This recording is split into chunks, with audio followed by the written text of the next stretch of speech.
아, 너무 고생 많으셨고요. 반갑습니다. 저는 오늘 내비게이터 캠프의 뭐랄까요?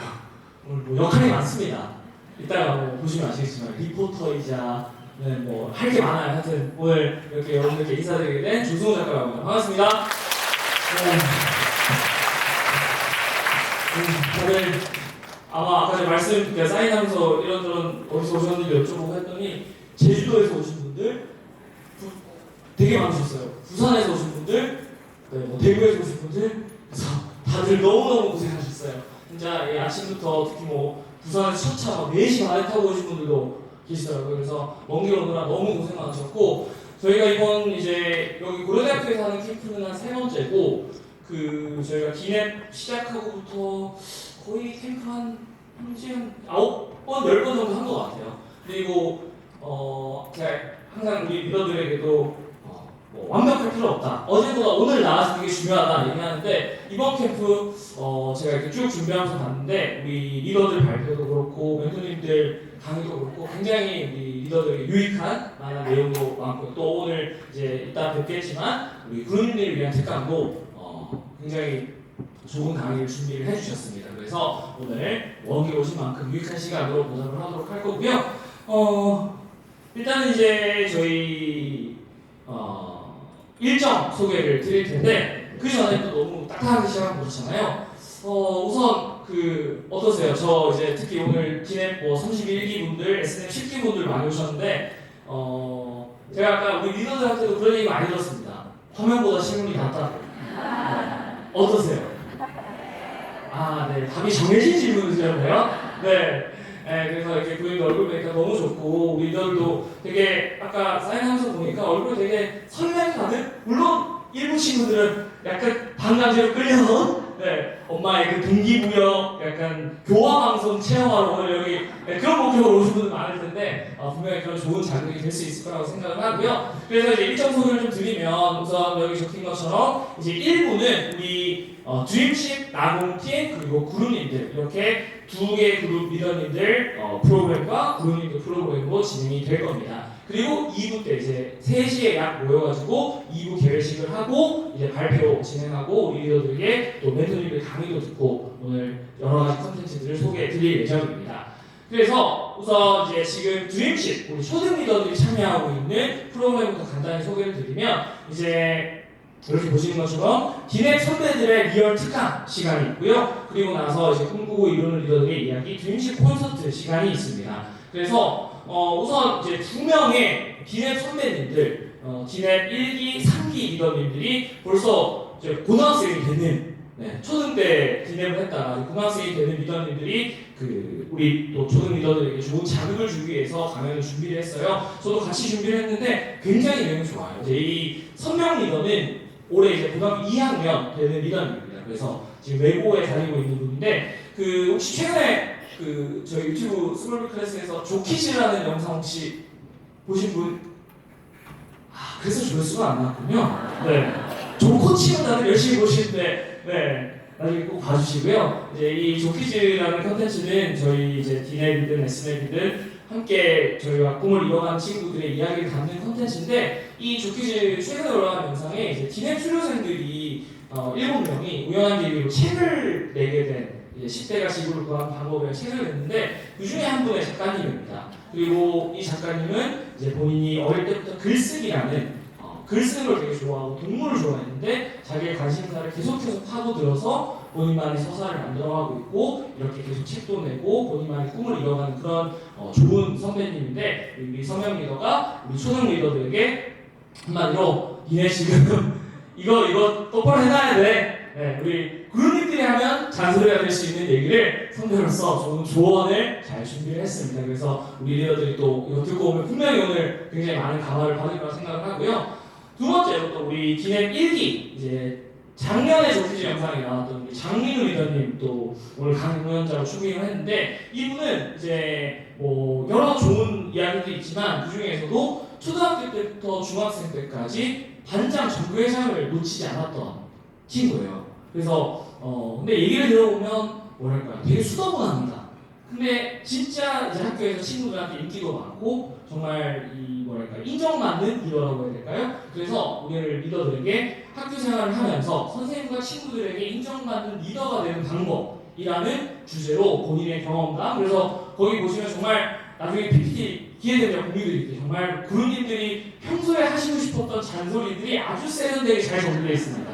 스마트폰 절제하라, 학교 수업 열심히 들어라, 굉장히 좋은 이야기들을 잘 정리해서 우리 리더들이 우리 학생들의 눈높이에 맞춰서 이야기를 해주실 예정이니까요.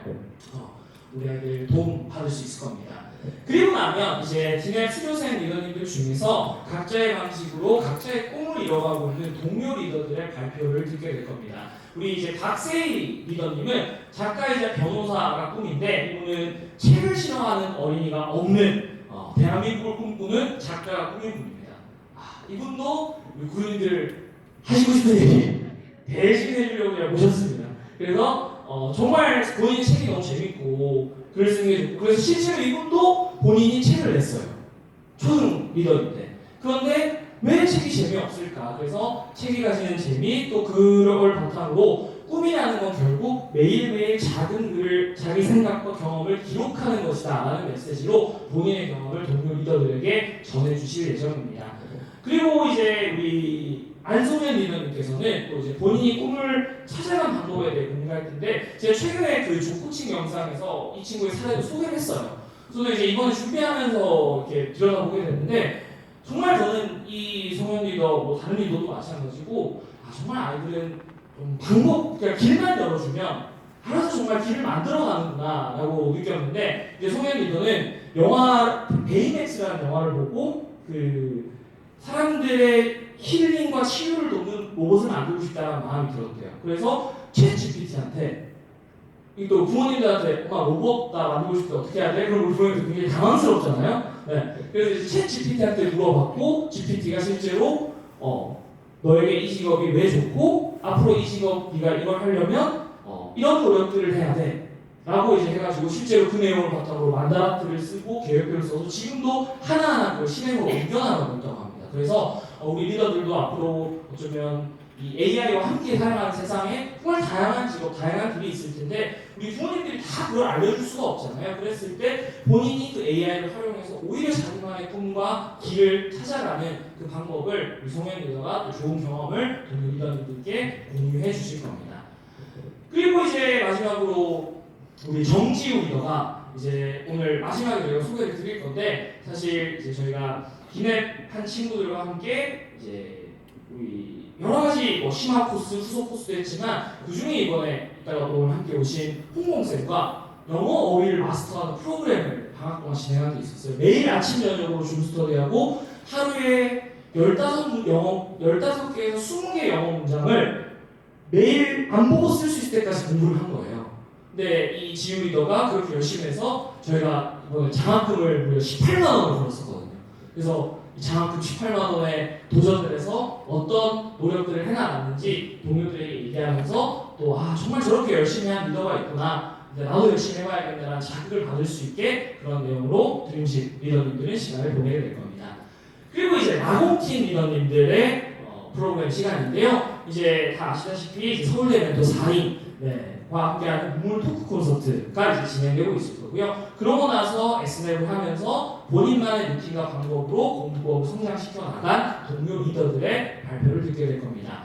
그래서 여기 이제 우리 4분의 서울대 멘토님들, 그리고 이제 저 중에서 3분은 또 이따가 2부에서 우리 리더님들 구름이들 앞에서 강연을 할 거예요. 그래서 이제 4분이 어제 제가 이제 쭉 콘티를 보니까 질문이 사실은 되게 다양할 것 같지만, 저도 이제 S&M 하면서 공부를 하잖아요. 그러면 늘 똑같습니다. 1번 자꾸 미루게 돼요. 2번 동기부여가 안 돼요. 3번 집중이 안 돼요. 근데 본인들도 다 답을 알고 있거든요. 그래서 오늘 이 멘토님들께서 좋은 팁과 동시에 좋은 자극을 주면서 이 문물 토크 콘서트 시간에 다양한 질문에 대한 답을 드릴 거고요.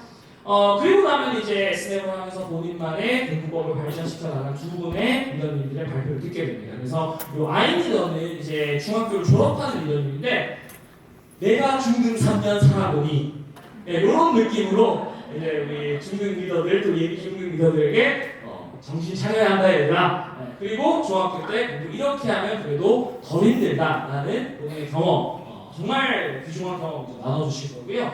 그리고 이제 우리 정인혁 리더는 또 이게 참 또 많은 리더들이 고민하는 부분입니다.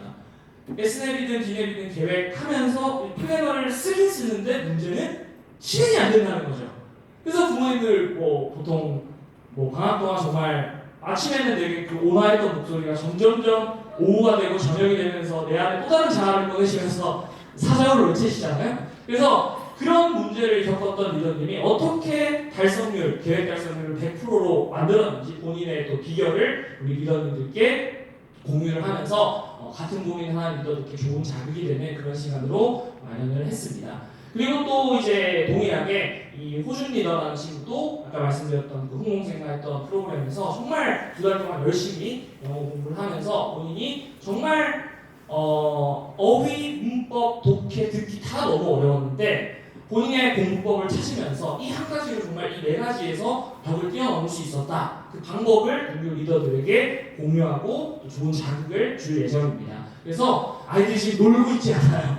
어제 부모님들이 평소에 하고 싶었던 잔소리들을 굉장히 세련된 방식으로 한 1시간 반 동안 계속 듣고 열심히 써올 겁니다. 그래서 저희가 애들한테 미안하지만 다 굳이 또 서울대까지 가가지고 수첩을 다 사서 드렸어요. 네, 그것도 좀 웃기죠. 고려대에서 서울대 수첩을 주는 것도 좀 웃기죠. 사실은 그거가 더 웃긴 건 이따가 오늘 기회가 될지 모르겠는데 저희가 SNS 서울대 멘토들이잖아요. 항상 캠 때마다 서울대 멘토들이 나와가지고 인사를 드렸어요. 고려대학교에서. 개인적으로 제가 이런 얘기 해도 될지 모르겠지만 사실 저는 고려대학교를 별로 좋아하지 않습니다. 왜냐하면 제가 고등학교 때 서울대, 연세대, 고려대 다 지원했는데 연세대는 칼같이 떨어졌어요. 서울에서 떨어져서 부르지도 않아서 차라리 감사했는데 고려대학교는 너무 훌륭한 학교라 서울에서 저를 붙여줬거든요. 근데 면접에서도 면접관님이 너무 훌륭하다. 면접 잘 보고 제가 수능 한 달 남았을 텐데 그 얘기도 면접관이 저한테 면접 너무 잘 보고 훌륭하다 그러면 당연히 합격했을 거라 생각하지 않겠어요? 그래서 내가 서울대 갈 수도 있지만 나를 미리 잡아준 고려대학교에 가면 되겠다면서 수능 한 달 전에 막 동아리 어디 들어가지 말 찾아보고 있었거든요. 수능 2주 전에 불합 통보가 나왔습니다. 저는 그 뒤로는 진짜 고려대학교 방향으로 소변도 안 납니다. 그랬던 제가 연습이 이러고 있어서 고려대학교 좋은 학교입니다. 그래서 오늘 이곳에서 우리 리더들에게 좋은 자극이 될 수 있는 그런 얘기들 또 우리 리더들이 준비를 했고요. 그러면 이제 여기까지 일정 안내 설명을 드렸습니다. 그럼 이제 1부를 시작을 해볼 텐데요. 이제 거두절미하고 바로 두 분을 많은 부모님들이 다 기대하셨을 겁니다. 우리 국어 영어 스타 강사가 저는 초중등 진짜 공부로 오면 사실 저 진짜 모시기 어려운 두 분 모셨는데 저 잘한 거 맞죠? 네. 감사합니다. 이렇게 생생을 한번 내고요. 그래서 홍콩생과 분단 강생 모셔볼 텐데 먼저 홍콩생부터 한번 모셔보고 이제 강의 듣고 그리고 또 분단 강생 강의 듣고 끝나고 나면 고객님께서 이제 쉬는 시간에 다시 사진을 찍으시거나 사인을 요청하셔도 되니까요. 그렇게 진행을 하도록 하겠습니다. 그러면 먼저 우리 홍콩생 큰 박수로 맞아주시면 감사하겠습니다.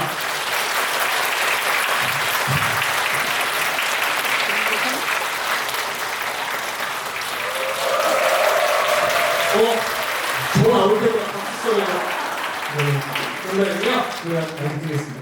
우리 고객님들께 인사와 함께 부탁드리겠습니다. 반갑습니다. 태안에서 귀국한 지 얼마 안 돼가지고 적어도 안 되지만 오늘 열심히 해보겠습니다. 반갑습니다. 한국생입니다. 아까 이제 고려대 이야기 많이 하셨는데 저기 갔다가 떨어졌습니다. 그래서 감정은 그렇게 좋진 않았지만 그래도 오늘날 저를 이렇게 해준 또 이제 장소이기도 하고 엄마랑 저는 경남 김해 출신이거든요. 김해 출신 이제 엄마랑 올라와가지고 새벽에 그때 논술 보러 왔었는데 특차라고 아시죠? 특차 시절 앞에서 이제 김치찌개를 먹었던 기억이 새록새록 납니다. 새벽 6시에. 그래서 굉장히 좀 추억이 어린 그런 장소라 생각이 들었고 저를 이제 사실 모르는 분들도 계실 것 같습니다. 그래서 스타 강사는 되게 좀 부끄럽기도 하고요. 일단 이것저것 열심히 했는데 저는 이제 교사 출신이라는 점이 아무래도 좀 그래도 차이점이 있지 않을까. 그래서 나라의 녹을 먹으면서 26호봉까지 이렇게 열심히 하다가 뜻을 품고 한 40대 조금 넘었을 때 도저히 안 되겠더라고요. 제 거를 좀 해야겠다. 내가 책임을 지고 뭔가 주도성을 가진 일을 해야겠다 싶어서 이제 회사를 만들었고 제가 정말 하고 싶었던 이제 해외를 누비면서 제가 뭔가 좀 교육을 하는 것들을 정말 하고 싶었습니다. 리스크가 크죠, 사실은. 40대 뭔가 한다는 것은. 근데 부모가 혹은 저 같은 사람들이 뭔가 기회를 만들고 실패하고 하지만 또 이뤄쓰는 과정조차도 저는 아이들한테 교육이었으면 한다는 생각이 들었고 전공이 영어 교육인데 해외로 왔다 갔다 하면서 영어를 쓰는 모습을 실제로 보여주고 그게 돌아왔을 때 아이들한테 티칭에 녹아 있어야 저는 좀 약간 맥센스 한다는 생각이 굉장히 많이 들었어요. 왜냐하면 우리가 영어를 공부하잖아요. 사실은 공부해왔고 학창 시절에 뭐 몇천 개씩 다 외우려고 정말 고생 많이 했고 손바닥에 불이 났던 기억이 나잖아요. 스펠링에 알파벳 하나만 틀려도 아무것도 안 쓴 짝꿍이랑 똑같이 틀렸다는 취급을 받고 손바닥을 맞았고 그리고 이제 번호 배우는 거죠. 3번 일어나라 13번 일어나라 그래서 본문 읽기를 시키고 해석을 시키면 그죠? 낙엽줄 걸리는 날에는 진짜 영어 시간은 아마 그 학창 시절을 요약하자면 정확성의 피해자였던 것 같아요. 조금이라도 틀리면 틀렸다라는 그 잣대와 문법의 압박감으로 인해서 안타깝지만 우리는 지식은 많이 집어넣었지만 내 의견을 영어로 말하려고 하면 하얗게 됩니다. 머릿속에 이제 주어 동사 조직이 안 되니까요. 근데 이번에도 제가 5주 동안 1월 1일 날 나가가지고 현지 유학생들 지도하고 이렇게 들어왔는데 그 엄청난 인풋을 넣고 연습을 함으로써 어린 시절에 얻어지는 것은 바로 굉장히 빠른 그 번뜩이네요. 생각 자체를 영어로 조직한 다음에 뱉어버리는 거예요. 그 차이, 습득을 하는 그 차이가 후천적 학습이 따라가면 굉장히 어렵다는 결론을 전공자지만 안타깝지만 또 한 번 느끼고 있습니다. 자, 그러면 한국에 있는 애들은 그냥 뭐 가만히 있어야 될까요? 아니잖아요. 제가 몇 년간 해외를 계속 왔다 갔다 하면서 느꼈던 게 한국은 열심히 해요. 한국이라는 민족은 해외에 나가보면 워라밸이 없는 민족입니다. 진짜 열심히 합니다. 그러다 보니까 잘하죠. 근데 어느 시점에 되면 경쟁에서 한계치에 도달하는 걸 많이 봤고 특히나 이제 팀워크를 할 때 굉장히 어렵다는 생각을 많이 했어요. 이게 기질도 있고요. 또 영어 소통에 대한 문제도 있고 여러 가지가 많았어요. 그래서 다시 돌아와서 한국을 보니까 한국의 영어 교육은 문제를 많이 풀어요. 문제 많이 안 푸는 애도 없죠. 굉장히 많이 풀고 그것도 엄청나게 많이 풀고 우리 애들이 고생한다는 건 알 겁니다. 근데 제가 냉정히 보니까 그거 대비 아웃풋이 너무 안 나와. 그거 아웃풋에 인정받는 그 수능 하나밖에 없어요. 그러다 수능을 포기할 수는 없죠. 입시도 삶의 일부니까. 자, 그래서 제가 이것저것 다 하게 됐었던 것이고 최근에 제가 잡은 테마는 그래서 이거였어요. 제가 EBS를 지금 18년째 강의를 하고 있지만 수능을 안 볼 수는 없어요. 잘 봐야 돼요. 하지만 수능이 안 되면 수능을 망친 우리 애들은 루저인가요? 인생에 있어서? 그렇게 생각하시나요? 아니잖아요. 근데 애들은 그렇게 생각해요. 한국에 있는 애들은 정말 그렇게 생각해요. 엄마 나 4등급이야. 아빠 나 4등급이야. 나 끝났어. 그러니까 요즘은 애들이 퀴트 해버려요. 그러니까 학교도 드랍해버려요. 그런 현상이 조금씩 많이 생기고 있고 특히 고등학교 1학년, 2학년 때 요즘은 자퇴라든지 이런 이슈들이 조금씩 생기는 것 같아요. 근데 거꾸로 부모님들이 이런 상황을 알고 어떻게 하면 애들이 학업을 이어가고 꿈을 이어나가게 해줄 수 있을까? 애들한테 삶의 스토리를 부르는 작업은 제가 볼 때는 굉장히 많이 필요한 거예요. 그래서 이런 DM이라든지 SNL이라든지 프로그램을 저는 멀리서 바라보면서 정말 필요하다. 당장 우리가 성적 올리는 것도 중요하지만 왜 공부하는지에 대해서 계속 심어주지 않으면 결국 많이 쉽게 사는 공부는 멈춥니다. 멈춰요. 자, 그래서 결국은 이제 문제풀이를 할 거예요, 애들이. 근데 이게 어떤 근간으로 문제를 풀 것인가에 대한 마인드 세팅을 하지 않으면 앞으로 우리 애들은 그냥 그 밥에 그 나물이 될 확률이 굉장히 높습니다. 그게 너무 안타까워요. 그래서 그거에 대한 이야기를 오늘 제가 짧게 드리고 물러가도록 하겠습니다. 일단 세팅은 고등 영어로 좀 잡았거든요. 고등 영어의 결정판은 결국 이제 수능 영어인데 수능 영어는 저도 이제 평가원 교수도 갔다 오고 다 했었는데 글쎄요. 이게 지문의 선정에 대한 권한이 저작권이라든지 이런 것들이 갈수록 인터넷의 발달로 쉽지가 않습니다. 그리고 단 분명히 이제 평가에서 3번이라고 생각을 해서 설계를 했는데 저자가 등판하는 경우가 생깁니다. 난 4번인데? 이런 경우가 생깁니다. 실제로 어떤 이제 복답 시비, 무답 시비라고 하거든요. 전문용어로. 이런 것들이 생기다 보니까 이제 평가 입장에서는 이제 선택 여지가 없습니다. 지금 어떻게 될까요? 어려운 논문으로 갈 수밖에 없죠. 그나마 출처가 있는. 그래서 거기서 나오다 보니까 이제 어떻게 되겠습니까? 극도로 어려운 비문학을 선택할 수밖에 없는 1994년도에 태어난 수능의 태생적 한계에 도달하게 된 거예요. 94년도는 2번 봤잖아요. 근데 그것도 밸런스가 안 맞다 보니까 1위로 된 겁니다. 가뜩이나 기회가 1년에 한 번밖에 없는 한국이 딱 한 번밖에 안 남은 거예요. 그래서 한국은 재수를 할 수 있죠. 재수, 삼수, 사수. 캐나다는 데는 재수가 없어요. 그거 맞춰서 그냥 갑니다. 편입도 다 열려있고 한국의 시스템이 달라요. 우리는 굉장히 제한적이기 때문에 일단은 수능을 잘 보는 방향을 해야 되는데 그러면 수능의 이제 모체는 무엇인가 제가 한 20년 정도 해보고 평가 왔다 가고 느끼니까 요 녀석이 이제 요체인 거예요. 요거 지금 한글로 바꿨습니다. 부모님들의 그 정신 건강을 위해서. 네, 한글. 근데 우리가 지금 한국어 네이티브잖아요. 원어민이야. 근데 요거 한번 읽어보세요. 세종대왕은 또 화가 나실걸요. 이게 수학이랑 과학이 나왔죠. 자, 지금 한수 나왔고요. 네. 학창 시절이었으면 제가 번호별로 세웠을 텐데 3번 일어나가 하면서 자, 좀 맞나요? 과학으로서의 과학을 말로 전달되지 않는다. 과학자들은 소통할 때 수학화, 개념 수학화 선동자를 고용해야 된다.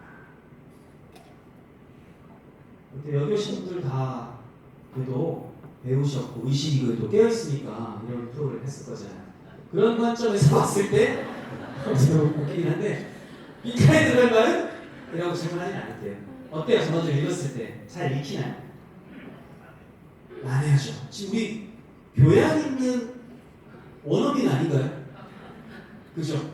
마찬가지인 거예요. 이걸 영어로 번안했을 때 저는 MBC 다큐에서도 나왔잖아요. 그것도 참여를 했었는데 옥스포드 대 재학생이라든지 교수님들이 이걸 풀고는 왔다가 나오는 거예요. 왔다. 진짜 시선이 왔다 갔다 하죠. 그래서 애들은 보통 32번에 34번 풀면서 시선이 아래로 쭉 내려가다가 뭐지? 겨우튼 올라오고 그냥 두세 번 하면 끝나는 거예요. 뒷장까지 못 가는 거예요. 그래서 이게 결론은 뭐겠습니까?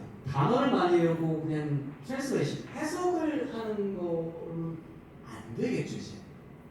근데 한때는 해석을 다 외워라, EBS 해석을 다 외우라고 TV에서 강연을 한 적도 있었어요. 근데 그때는 좀 됐지 이제는 되지 않습니다. 그래서 아무리 단어를 외우고 문제를 많이 풀어도 고등에서는 이제 벽이 있다는 것을 지금 아셔야 돼요.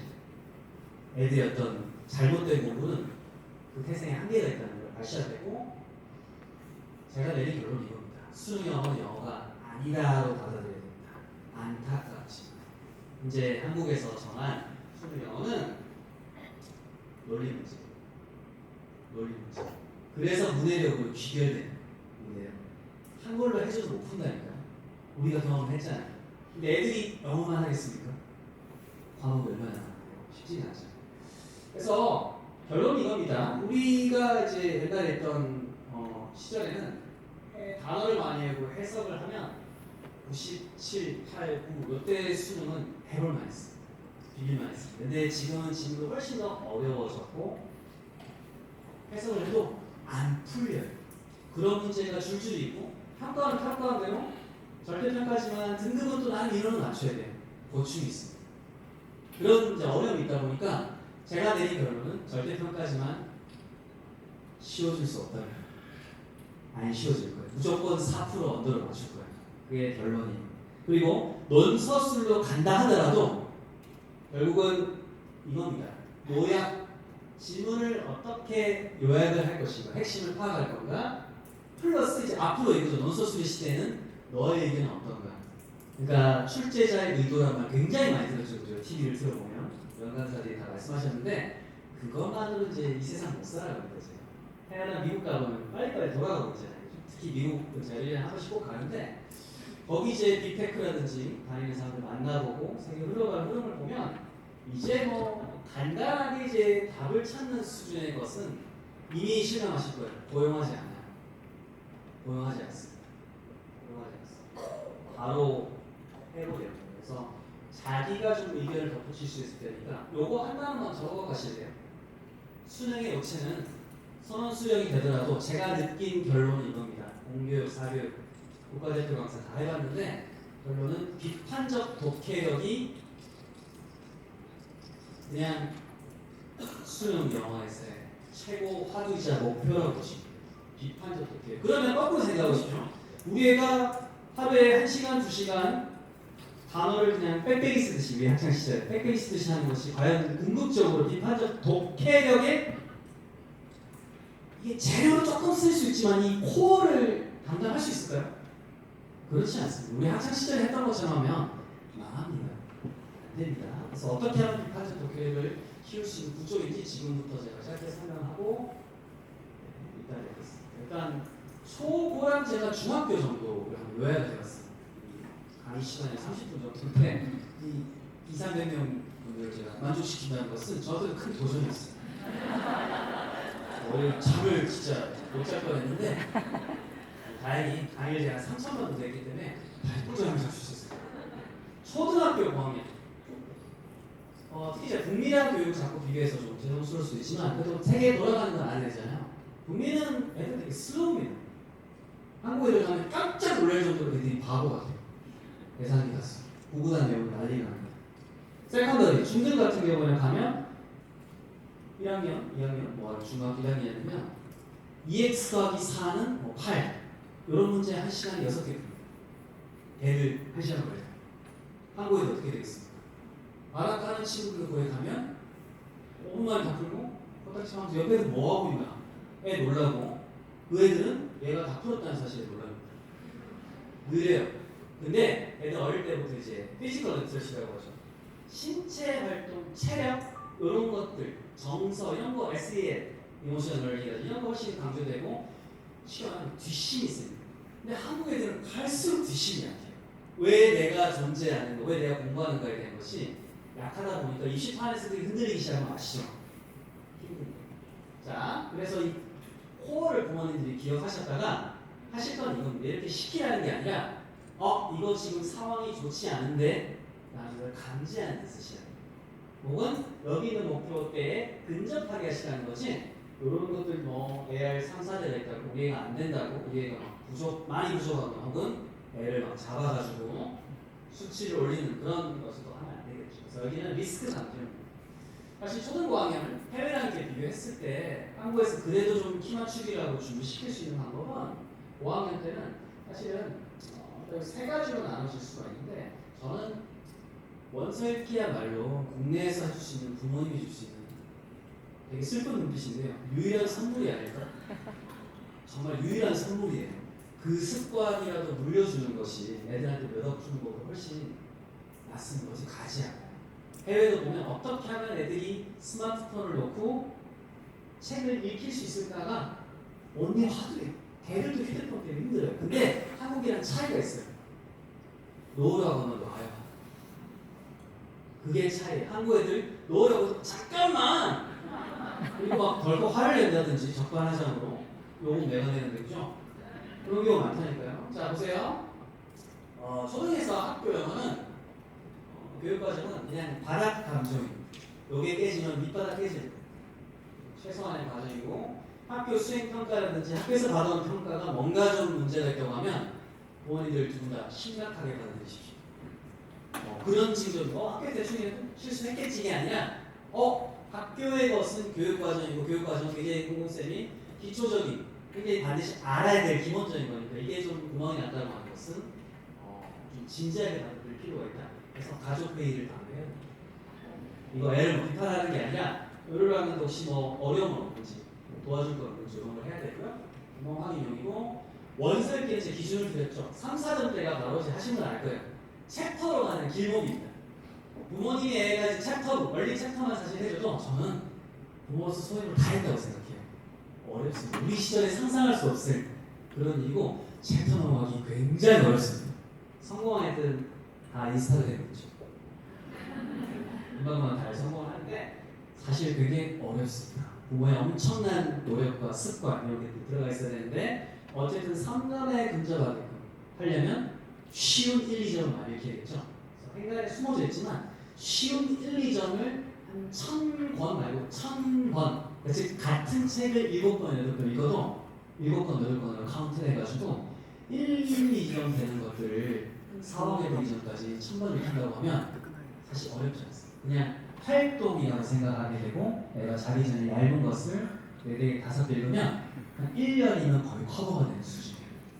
그걸 하고 소리를 좀 들려준 다음에 궁극적으로 우리가 하고 싶었던 3점대를 막 두드리다 보면 한참 시간이 소요돼요. 정말 하신 분들은 제발 먼저 공감하실 거예요. 정말 이게 끝이 오나 싶을 정도로 3점대, 2점, 3점 하다 보면 어느 날 그림이 있는 그래픽 넣어 있는 거를 뜯다 보면 4점대가 갑자기 빡 뚫리면서 천지가 개벽하고요. 그 정도를 이제 달성하게 되면 제가 유아기라는 다 봐서 알겠지만 거의 한 부모님들 1억 5천에서 2억 정도 버신 거라고 보면 돼요. 그 정도 노력이에요. 그러면 부모님들 해볼 만한 가치가 있겠죠. 그렇죠? 그래서 독서는 이런 거 도달 목표를 하시고요. 문법은 그 다음 단. 그래서 제가 순위가 1순위는 학교 영어죠. 그렇죠? 리스크가 없는지 이걸 좀 확인하면서 학교 외에는 원서 읽기를 3점대 목표를 해보고 이게 좀 돌아가면 그때 영어법 좀 맛을 보게 하세요. 어차피 이 원서 안에 학교 영어 안에 그 안에 녹아있는 텍스트 안에 녹아있는 것이 그것의 요약판이 문법 아닌가요? 그죠? 근데 우리 때 배웠던 연역식을 자꾸 끄집어내서 티칭을 하는 것은 아까 말했죠. 번뜩이는 그 속도감 그거를 없애는 거예요. 더 빠르게 읽는데 제가 이번에 좀 초등학생, 유학생, 중학생 다 데려나갔는데 초등학생 보고 어떤 생각이냐면 중학생들은 진짜 힘들게 막 공부를 해요. 유학을 가도 정말 안타까울 정도로 해야 돼. 근데 초딩들요 애들도 힘들겠지 물론 알아듣고 근데 일주일이 달라요. 많아요. 그러니까 인풋에 대해서 훨씬 더 말랑말랑하거든요. 그래서 초등학부모님들은 이 시기에 이 순서를 절대 놓치지 마십시오. 진짜 절대적인 문제도 또 아시겠죠. 거의 진리에 가까운 그런 경험치. 애들한테 그런 경험을 많이 주시고요. 영문법 그다음에 이렇게 좀 쉬운 교재 아까도 이렇게 찾아오신 분 있던데 쉬운 개념 교재를 반복하는 게 좋지. 이게 빨리 우리는 문제가 많은 걸 풀려고 하거든요. 그거 딱히 크게 도움 안 됩니다. 그냥 원서를 주구장창 많이 하면서 그냥 쉬운 거 조금씩만 학습을 월수, 화목, 혹은 월수, 화목 이런 식으로 길게 6개월, 1년 돌려도 원서 같은 거 읽으면서 귀납적으로 채워지고 그 사이에 나머지를 탁탁 채워놨기 때문에 굉장히 쉽게 작용할 수 있고요. 여기다는 중학 입학 전이 되면 문장이 충분히 많이 쌓였잖아요. 그렇죠? 문장이 많이 쌓인 상태에서 예문 위주로 이제 공부를 하면 되고 이번에 저랑 이제 우리 혼조 훈제 같은 친구들 평소에 이런 읽기가 습관 안 됐던 애들은 정말 고생 많이 했을 거예요. 근데 제가 미안하지만 부모님들 이번에 하신 분들 있죠. 고생 진짜 많으셨는데 아마 잘 따라갔던 친구들 아마 많이 늘었을 거예요. 보면서 습관이지만 이게 좀 틀려도 문장이 그냥 명작이 되네? 라는 느낌을 받았을 거예요. 그게 현지 미국이나 캐나다에서 애들 그런 식으로 슥슥 바로 쓰잖아요. 그 방법을 제가 최대한 국내에서 했던 거고 저도 알죠. 얼마나 힘든지. 근데 죄송하지만 물로 쓰지 않았어요.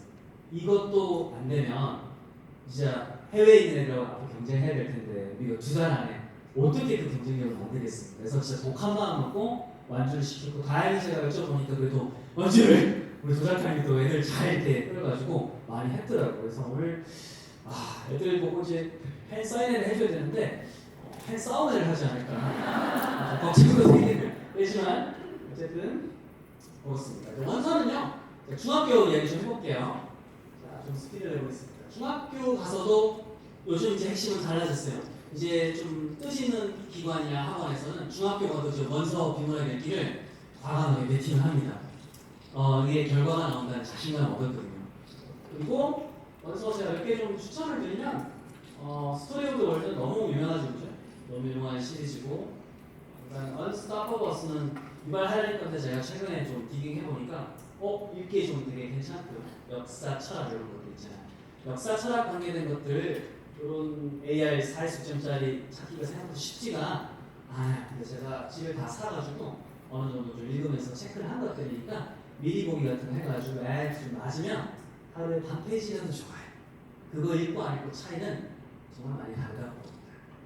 그리고 History, Smashes 이런 것도 좀 재미있고 좀 더 쉬운 AR로 구성되어 있고 Weird Philosophy 같은 것들, 철학 같은 것들을 사파하고 동시에 굉장히 쉽게 풀어놨습니다. 그래서 중학생 같은 경우에 중2까지는 어떻게든 시간이 원서 읽는 시간이 좀 답니다. 어떻게든.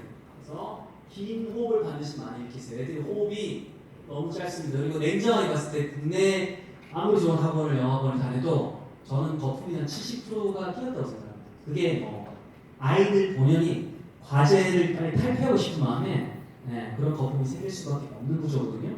그거를 막기 위해서는 이런 소재의 양서들을 병행을 시킬 수밖에 없어요. 그래서 부모님들의 용단이 필요해요. 요거 해도 공부한 거로 간주해주는 거예요. 그게 중요해요. 그러는 엄마 아빠가 뜻이 맞아야 돼요. 거기에 베팅을 좀 해보세요. 그거 고등학교 가서 굉장히 도움 많이 받을 거예요. 궁극적으로 좀 경쟁적인 학군지에 있는 중고등학교들은 결국은 다 이제 요즘 다 그게 좀 다야. 그리고 이거 당연히 이렇게 하는 것처럼 하면 부모님들 그때 가서 준비하려면 이것도 과외하거나 이것도 학원에서 하는 걸 찾아야 됩니다. 쉽지 않습니다. 쉽지 않아요. 애가 완전 을이 돼가지고 끌려가야 돼요. 어렵습니다. 그래서 끌려가기보다는 미리 좀 우리가 리딩을 해줘요. 자, 읽을 때도요. 원서 읽을 때 화면이 살짝 안 보이는데 제가 알려드리면 애들이 중요한 데는 밑줄도 좀 그어보고 이렇게 하는 분도 있지만 제가 더 강조드리는 거는 핵심어 밑줄 보는 거 있지만 자기의 감정 표현. 나와 같군, 귀엽네와 같이 연필로 내 감정을 쓰거나 아니면 한 챕터가 끝났을 때 한글로라도 이번엔 이렇게 했었는데 주인공이 좀 너무 딱했어 라고 전체적인 것에 대한 요약을 해보고 우리 짧게 의견을 남겨보는 아이들, 저는 거기서 위대한 차이가 시작된다고 봐요. 그냥 문제만 풀고 많이 텍스트 진도가 나간 아이들과 아까 제가 시작할 때 말씀드렸죠. 이제 텍스트는 해석의 영역으로 넘어가야 되거든요.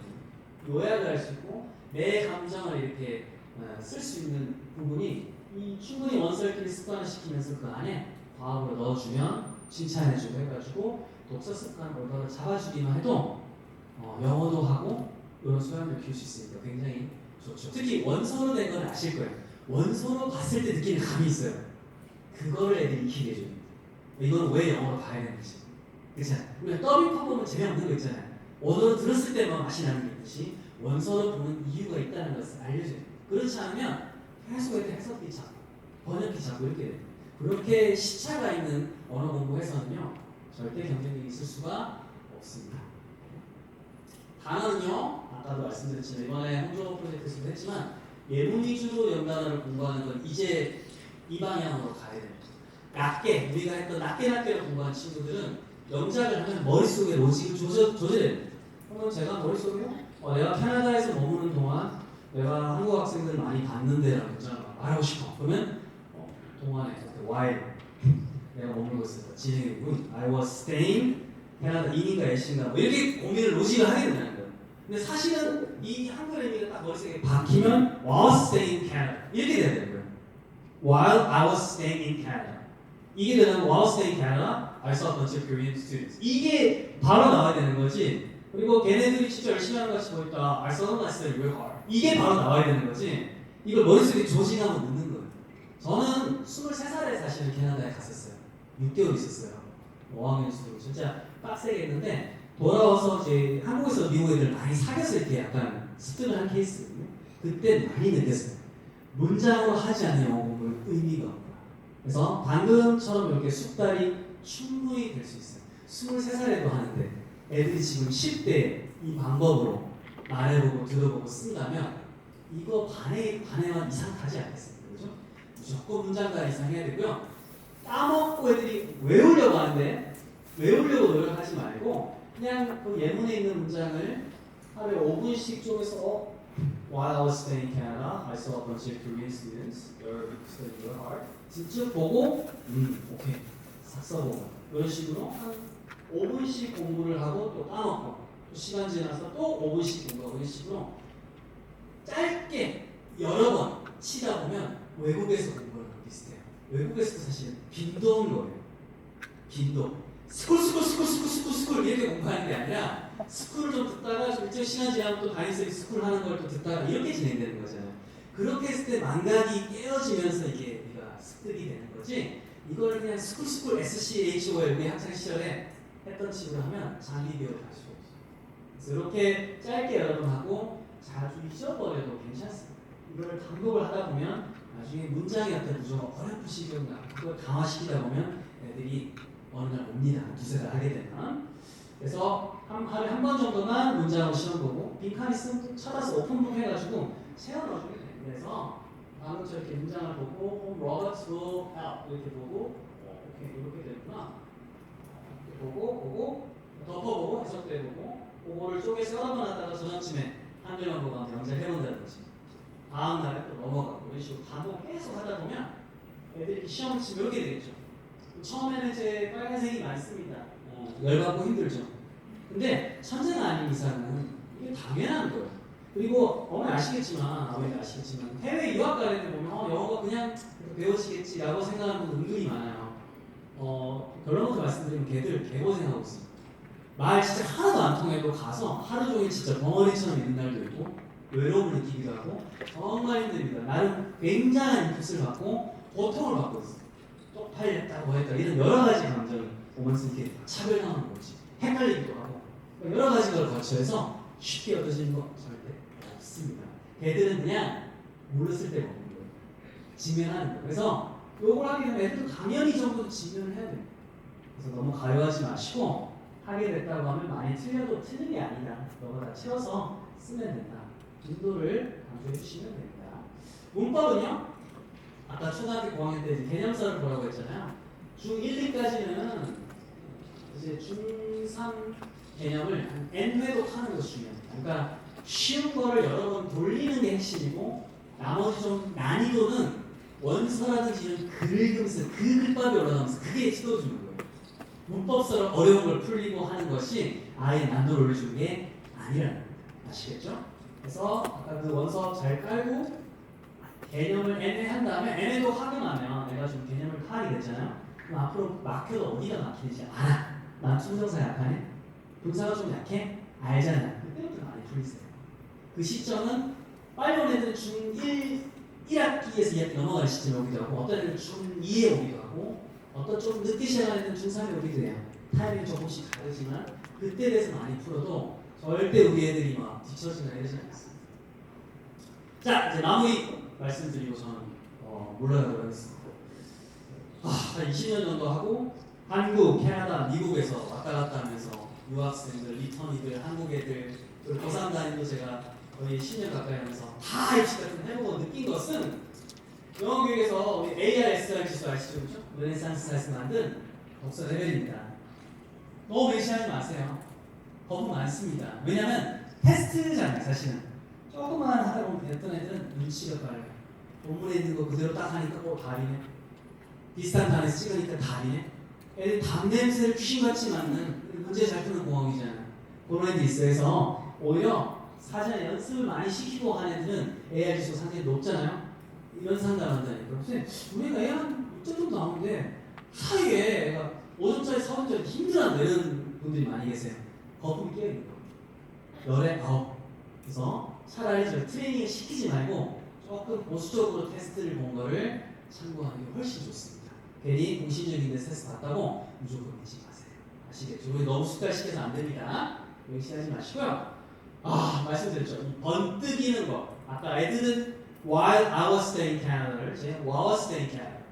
I was literally like 이렇게 쭉 나오잖아요. 보게 되려고 하면 많이 듣고 읽을 수 있을 때 어쨌든 부모님들이 세팅한 걸 조금이라도 따라올 수 있을 때 그걸 세팅해서 따라오게 하는 것이 제가 위대하다고 느꼈었어요. 후천자 학습으로 저는 더 많이 컸잖아요, 영어를.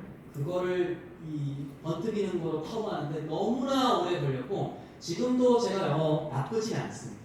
나쁘지 않는데도 불구하고 현지에 가면 와 얘들 이게 딱 쳤을 때 아우치가 먼저 나오는 이 속도에 저는 아야우치 이 느낌이거든요. 얘네 아우치 이게 먼저 나오는 거예요. 이 속도 차이가 감정, 생각하는 사고 구조 이게 다 다르더라고요. 반이 이제 두 개인 거죠. 그래서 요것들 할 수 있을 때 많이 하는 것이 위대하다고 말씀을 드리고 싶고요. 그다음 결론은 원어민 같은 영어를 하자는 것이 아닙니다. 투박하더라도 이제 세계는 나가보면 한국인의 약간 끊어지는 이 차피한 영어도 받아들이고 주세요. 그만큼 English이라고 하잖아요. 영어들이 많거든요. 의견을 잘 전달할 수 있다면 그 코어 컨텐츠에 다 귀 기울이고 그 콧대 높은 백인들 다 이렇게 좋아요 다 듣게 되거든요.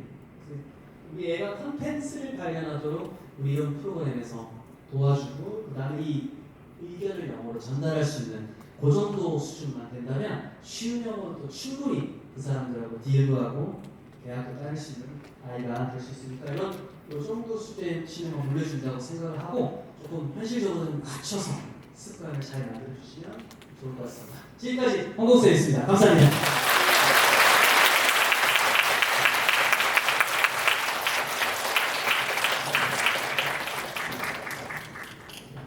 네, 정말 큰 도움 되셨죠? 네, 굉장히 우리 구로님도 정말 열심히 또 필기하시고 메모하시는 거 모습 봤는데, 항상 이런 강의들을 부모님이 그러시더라고요.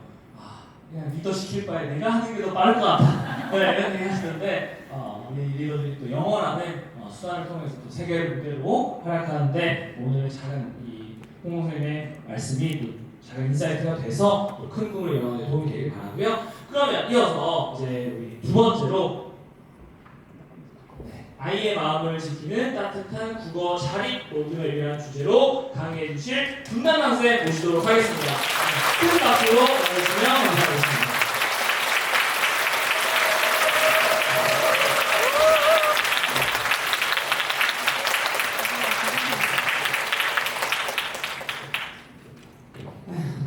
안녕하세요, 분단학생입니다. 사실 저희 그 아이가 이제 올해 13세가 됐습니다. 그래서 13세가 됐는데 해외여행을 한 번도 못 가봤어요. 제가 너무 바빠가지고. 내일 처음으로 이제 해외여행을 일본으로 가는데 하필이면 제가 존경하는 조작가님께서 오늘이 하셔가지고 굉장히 순간 멈칫하다가 그래도 제가 생각하는 손을 꼽을 정도로 근데 저보다 나이는 조금 어리시지만 제가 존경하는 몇 분 안 되는 분 중에 한 분이세요. 제가 존경하는 이유는 굉장히 어려운 일을 지금 하고 계시다고 생각해요. 올바른 교육을 하시는 분이시고 그리고 여기 계신 학부모님들께서는 그 올바른 교육에 동참해 주시는 학부모님들이시다 보니까 지금 여러 가지로 사실 많은 어려움이 있으실 텐데 그럼에도 불구하고 앞장서서 이런 문화를 만들어 주시는 것에 대해서 조작가님과 또 학부모님들께 굉장히 감사한 마음을 가지고 있습니다. 그래서 내일이 출국이지만 오늘 강의 때문에 선에 있는 것이다 이렇게 마음을 먹고 왔습니다. 제가 오늘 말씀드릴 그 내용은 아이의 마음을 지키는 따뜻한 이제 국어 잘 로드맵 그렇게 정해놨는데요. 저는 이런 사람이고요. 그다음에 제가 보다 보니까는 이제 막 이렇게 촬영하고 하시는 건 저도 다 괜찮아요. 수상권은 저는 없어가지고 괜찮은데 한 가지만 좀 부탁드리면 그 온라인에 올리는 거는 좀 예쁘게 나온 걸로 좀 올려주세요. 평생 지워도 못 지울 정도로 좀 엽기적인 사진이 너무 많이 돌아다니고 있어가지고 학생들이 막 이렇게 캡처해 와가지고 막 올리거든요. 그래서 좀 예쁜 걸로 올려주시면 굉장히 감사하겠다. 이렇게 좀 말씀을 드리고 싶고요. 제가 좀 자랑하고 싶은 거는 제가 이제 올해로 학원을 개원한 지 19년이 됐는데요. 15년 동안 지금 국어 만점자가 배출이 됐다는 거고 아마 수능 국어 만점자가 얼마나 많을지 모르시는 이제 경우도 있으실 것 같아서 말씀드리면 전국에 1명인 애도 있었고요. 그리고 전국에 2명인 애도 있었습니다. 그리고 전국에 한 130명 있었던 애도 있었고 그럴 때도 이제 대부분 학원에서 배출을 했다. 그래서 이런 부분에 대해서는 이제 조금 기쁘게 생각하는 부분이어서 저는 이런 사람이다라고 좀 말씀을 드립니다. 자, 오늘 제가 말씀드릴 파트는 크게 3가지로 나눠져 있어요. 마음 파트, 그 다음에 중간에 로드맵에 대한 말씀드리고요. 많이 좀 지루해져서 피곤하실 때쯤 바로 이제 실천으로 넘어가서 끝나게 됩니다. 그래서 조금 필요하시더라도 한번 봐주시면 의미 있는 시간이 될 거라고 생각합니다. 자, 뇌의 성장을 멈추는 생각 제가 이렇게 했는데 아마 대부분의 입시 선생님들이 같은 생각을 하실 거라고 제가 생각하는데 저도 이제 이 현장에 한 20년 동안 있다 보니까 굉장히 유명한 사교육 선생님들, 공교육 선생님들 많이 이제 지인으로 알게 되는데요. 저희들이 어쩌다가 3, 3, 5 술자리에 모여서 한 잔씩 하게 되면 늘 하는 이야기가 있습니다. 가장 어려운 아이들이 어떤 아이들이냐? 실력이 떨어지는 아이들이 아니고요. 그 다음에 뭐 실제로 해보면 공부를 못하는 아이도 아닙니다. 가장 힘든 경우는 무기력한 아이들이에요. 근데 실제로 이게 무기력한 학생들처럼 학생이 아예 돼버리면 이건 정말 많이 힘들어집니다. 근데 이 무기력한 아이들을 옆에 두고 하나씩 가르쳐주면서 수업을 진행을 해보면 결코 머리가 떨어지거나 이해력이 부족하지 않은 아이들이 대부분이어서 더 안타깝다는 생각이 들어요. 이런 아이들은 혼을 내도 안 되고 칭찬을 해도 안 되고 뭘 해도 안 돼요. 그래서 오늘 제가 말씀드리고 싶은 것은 무엇이냐면 아이들이 무기력해지면 그것이 가장 위험하니까 한 가지를 더 알려주려는 생각보다 한 개를 더 외우게 하려는 생각보다 지나치게 아이가 힘들어한다고 한다면 요거는 공부 방법을 한 번 더 고민해 보시면 좋겠다 이런 말씀 드리고 싶고 제가 여태까지 찾았을 때 아이들의 공부 정서가 망가지는 가장 큰 이유는요 딱 저 두 가지예요. 양이 지나치게 많아서 아니면 방법이 잘못돼서 그리고 잘못된 방법이라고 하는 것은 세 가지입니다. 교재가 아이에게 맞지 않거나 지나치게 어렵다든지 이런 거죠. 그리고 진도가 아이에게 맞지 않거나 마지막으로는 아이에게 맞지 않는 방식을 요구하거나 요 세 가지 때문에 아이들이 대부분 무기력해진다라고 생각을 하시면 될 것 같아요. 그리고 어느 날 갑자기 올 수도 있습니다. 어제까지 괜찮았다가 오늘 갑자기 안 하겠다고 배제하는 아이들도 있어요. 전혀 티가 나지 않다가. 그러니까 이런 부분에 대해서는 아이가 좀 힘들게 하는데도 잘 따라오는데 이렇게 넘어가지 마시고 잘 지켜봐 주시면 좋겠다. 이런 말씀을 드리고요. 그 다음에 이제 이게 사실 쉽지는 않죠. 저희 아이의 상태를 보면 저도 저희 아이한테 널 믿는다 이런 말 잘 나오진 않아요. 오늘 아침에도 댄스 학원을 보내달라고 울고불고 하던데 속이 시커멓게 탑니다. 하지만 그럼에도 불구하고 제가 이제 머리로도 아는 것은 있으니까 댄스 학원 좋지. 하지만 아빠가 보면은 그쪽에 재능이 없어 이렇게 이야기를 해주는데 그런데 사실은 이제 부모님들께서 좀 알아주셨으면 좋은 건 뭐냐면 부모님이 믿어주는 아이들은 티가 납니다. 아이에 대한 불신과 불안을 가지고 계신 부모님들의 그 불안함은 아이에게도 그대로 전달이 되는 것 같아요. 그래서 부모님께서 많이 믿어주시고 잘할 수 있다고 용기를 주시면 아이들의 그 용기를 잘 기억하게 돼서 좀 더 힘있게 나가게 되는 것 같습니다. 이 이야기는 제가 꼭 드리지 않더라도 사실은 굉장히 유명한 이야기죠. 캐럴 드웨이라는 유명한 교육심리학자신데 능력이 타고나는 게 아니라 길러진다라는 것에서 과학적으로 증명하신 분이에요. 그래서 이분이 늘 주장하시는 게 뭐냐면 그 성장 마인드셋입니다. 실패라는 단어는 없다는 거죠. 실패를 하는 것이 아니고 어떤 상황에서 내가 원하지 않은 결과를 만들었다. 이렇게 되면 그게 실패다. 이렇게 가는 것이 아니고 내가 성장하는 과정이구나 라고 생각을 하고 다음의 스텝을 밟아나가도록 준비하는 거 요게 이제 성장 마인드셋이라고 볼 수 있고요. 고정 마인드셋이 바로 성장 마인드셋의 반대에 있는 건데 고정 마인드셋과 그 다음에 성장 마인드셋의 가장 큰 차이 중에 하나가 바로 결과 중심이냐 과정 중심이냐에 대한 차이라고 볼 수 있습니다. 그리고 두 번째로는 실패를 어떻게 받아들이느냐로 볼 수가 있죠. 저를 어떻게 보시는지 모르겠는데 제가 살면서 어쨌든 운이 좋아서 여러 가지 성공을 그래도 꽤 많이 이제 이룬 것 같은데 저는 제가 아는 모든 사람을 통틀어서 저만큼 삽질을 많이 한 사람 거의 본 적이 없어요. 저는 성공을 한 사람이 아니고 될 때까지 한 사람일 뿐이라고 저는 생각을 하는데 저만큼 많이 실패를 한 사람도 저는 잘 못 봤어요, 주변에서. 혹시 제 채널이 분당강쌤 전에 이름이 뭔지 아시나요? 제 채널이 원래는 막강 언니였어요. 근데 부끄러운 일이라서 이제 얘기를 안 하는데 그거를 한 1년 6개월을 했어요. 구독자가 한 300명? 제가 굉장히 자존심에 상처를 받는 게 우리 학원 학생들도 구독을 안 했어요. 그런데 그 막강 언니를 할 때는 어떤 생각이었냐면 제가 이렇게 굉장히 이렇게 눈이 빨개져가지고 반드시 성공을 해서 내가 이제 보여주겠다 세상에 이런 생각이었는데 그 망하고 나서 마음이 좀 겸손해져서 이렇게는 안 되겠다. 그리고 또 다른 계기들이 있어서 마음을 고쳐먹고 분당 강습 채널을 하게 된 것이지 그 유튜브조차 처음부터 성공한 건 아니다 이런 말씀 드리고 싶고요. 그래서 우리 아이들의 그 실패를 좀 따스한 눈으로 바라봐 주실 필요가 있겠다. 자, 부모님들이 하시는 가장 큰 착각이 있습니다. 어떤 착각이 있냐. 아이들 다 봤을 때 얘는 잘하려고 하는 마음이 없어 보여요. 본인이 스스로 하려고 하는 의지가 없는데요. 이렇게 말씀하시는데 제가 아마 여태까지 10,000명도 넘는 아이들을 실제로 현장에서 지켜봤을 겁니다. 지금 저희 학원에 이제 재학생들 한 1,000명 정도 되는데 그러면 제가 20년 동안 10,000명이 넘는 학생들을 지켜보면서 느낀 건 뭐냐면 모든 아이들이 제가 아까 말씀드린 무기력해 보이는 아이들조차도 잘하고 싶어해요. 이 중에서 포기한 애들은 사실은 잘 못하고 싶고 난 어차피 해도 안 되고 이럴 것 같으니까 그런 거지 너무 많은 상처를 받은 거죠. 공부에 관심이 없고 안 하고 싶은 아이는 사실 없습니다. 모든 아이들은 그게 표현이 안 될 뿐이지 다 잘하고 싶거든요. 그런 아이들의 마음을 좀 봐주시면 좋을 것 같아요. 그래서 이런 마인드셋을 가지고 본격적으로 국어 로드맵으로 들어가 보도록 하겠습니다. 오늘 기억할 것은 딱 3가지입니다. 첫 번째, 국어는 감이 아니라 개념이다.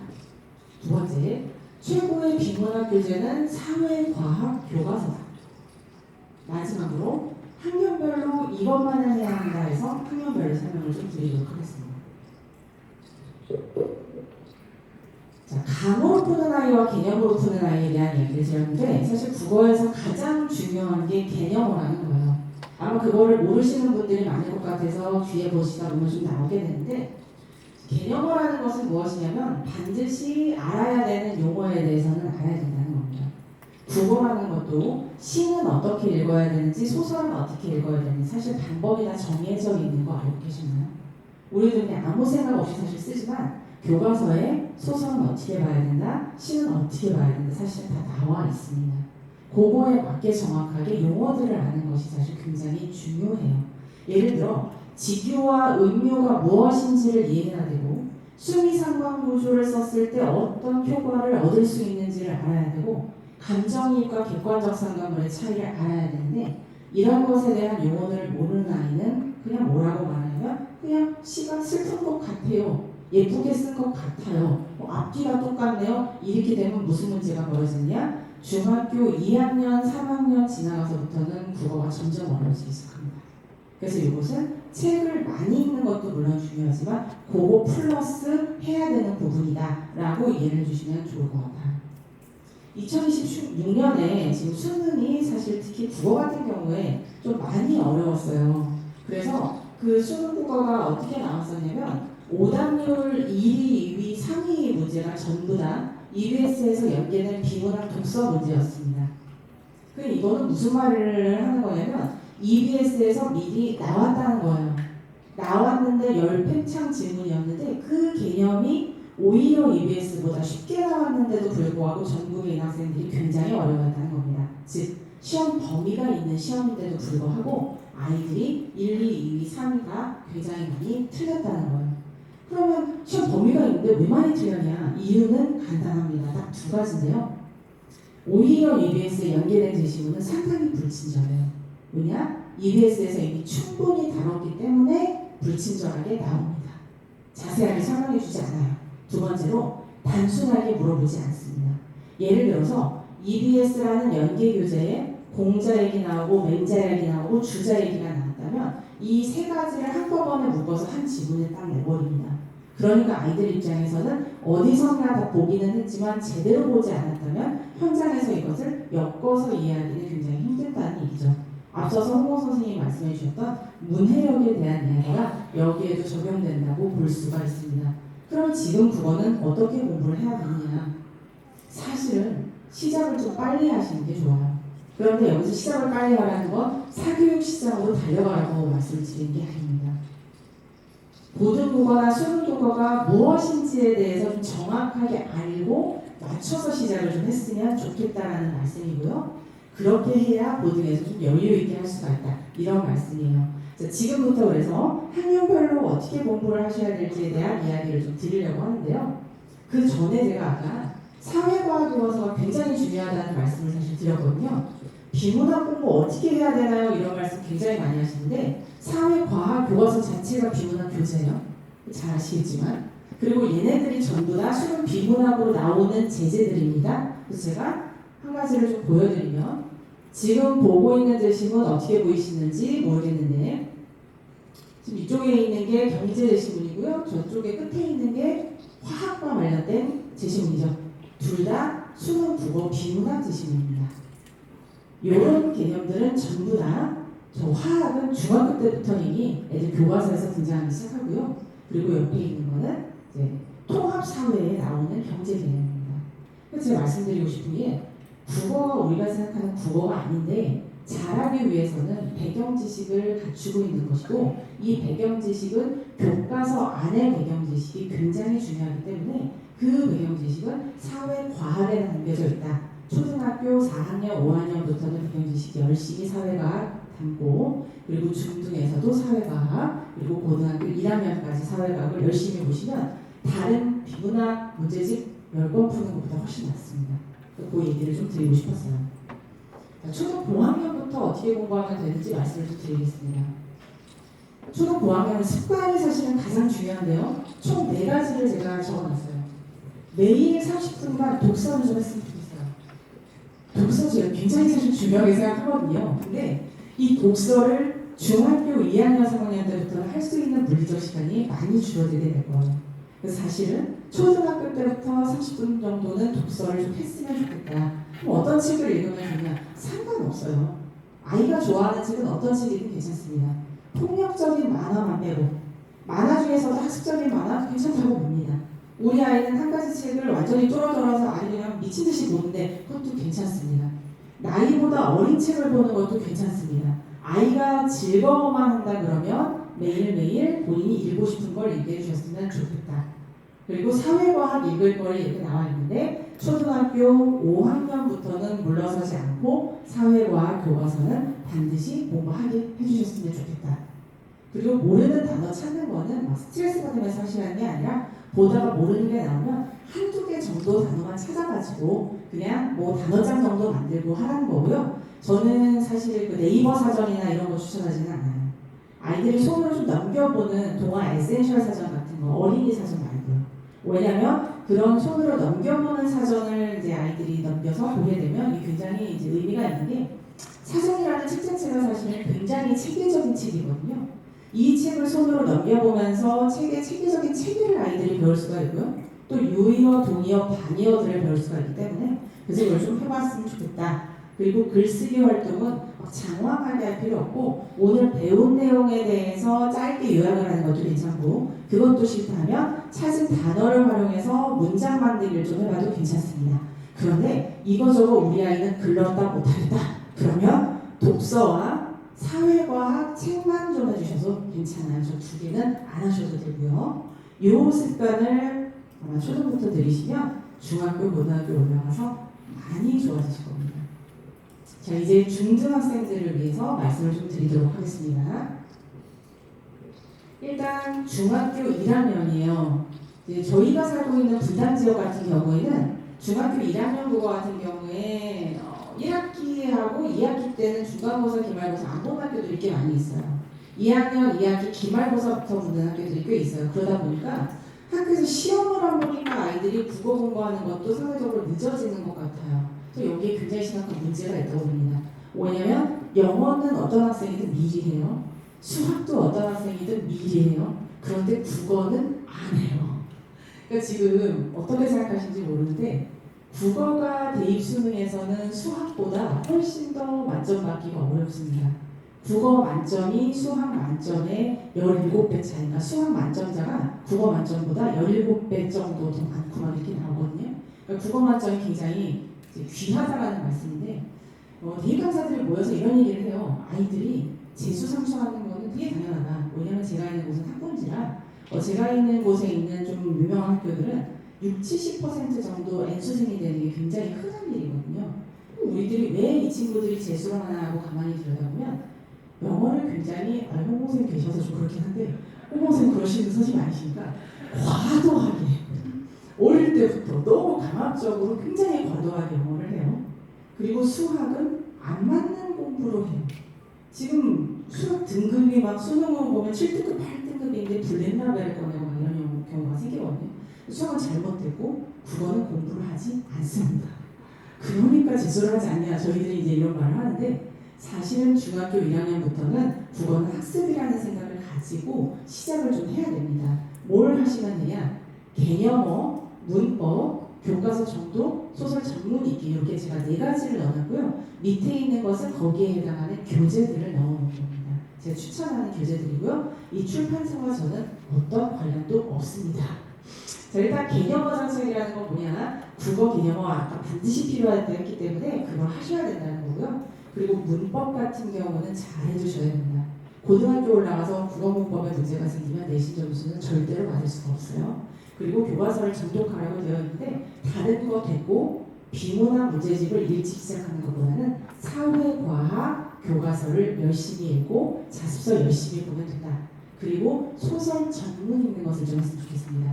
특히나 한국 단편 소설 같은 것은 중학교 때 꼭 읽어주는 게 좋아요. 고등학교 때 발목을 잡거든요. 근데 이거 전문을 읽을 수 있는 시간이 중학교밖에 없습니다. 그래서 시작을 해보면 좋겠다라고 말씀드리고요. 중학교 1학년의 개념어는 아까 제가 말씀드린 내용들이에요. 지금 보시면 나와 있지만 아이들이 문단법이 뭔지 모르고 반어법이 뭔지 모르는 상태에서 고등학교 올라가면 선생님은 주르르르르르 설명을 하시는데 아이들은 용어 자체를 몰라서 따라가지 못하는 경우가 생깁니다. 그래서 개념어 공부 반드시 하셔야 되고요. 자, 그 다음에 제가 추천하는 책인데요. 이 책 같은 경우에 단편소설 전문이 다 수록이 되어 있어요.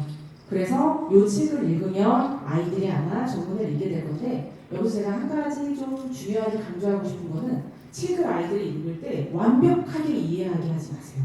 읽고 난 다음에 엄마한테 얘기해봐. 어떤 내용이었어? 그게 다야? 거기서 중요한 게 그거야? 다시 가! 이렇게 되는 순간 아이들 정말 책이 싫어지거든요. 근데 그거는 절대 하시지 마시고 그냥 아이가 읽으면 읽는 대로 좀 어려운 것 같은데 그래? 그러면 좀 쉬운 것부터 한번 읽어보시는 것도 괜찮아요. 소나기 같은 것도 쉽거든요. 조금 짧고 쉽고 이런 것부터 순서를 좀 바꿔서 시키셔도 괜찮습니다. 고전 문학은요 읽을수록 새롭고 1학년 때 읽을 때, 2학년 때 읽을 때, 3학년 때 읽을 때 다르거든요. 그리고 한 번에 다 읽기 힘들어하면 하루에 한 페이지씩, 2페이지씩 읽기도 괜찮아요. 접하게 해보셨으면 좋겠다. 그 다음에 적용과 체계화 2학년부터는 국어에 대한 어떤 이론을 배웠다면 실제로 이게 작품에서 어떻게 적용이 되는지를 배우는 시간이에요.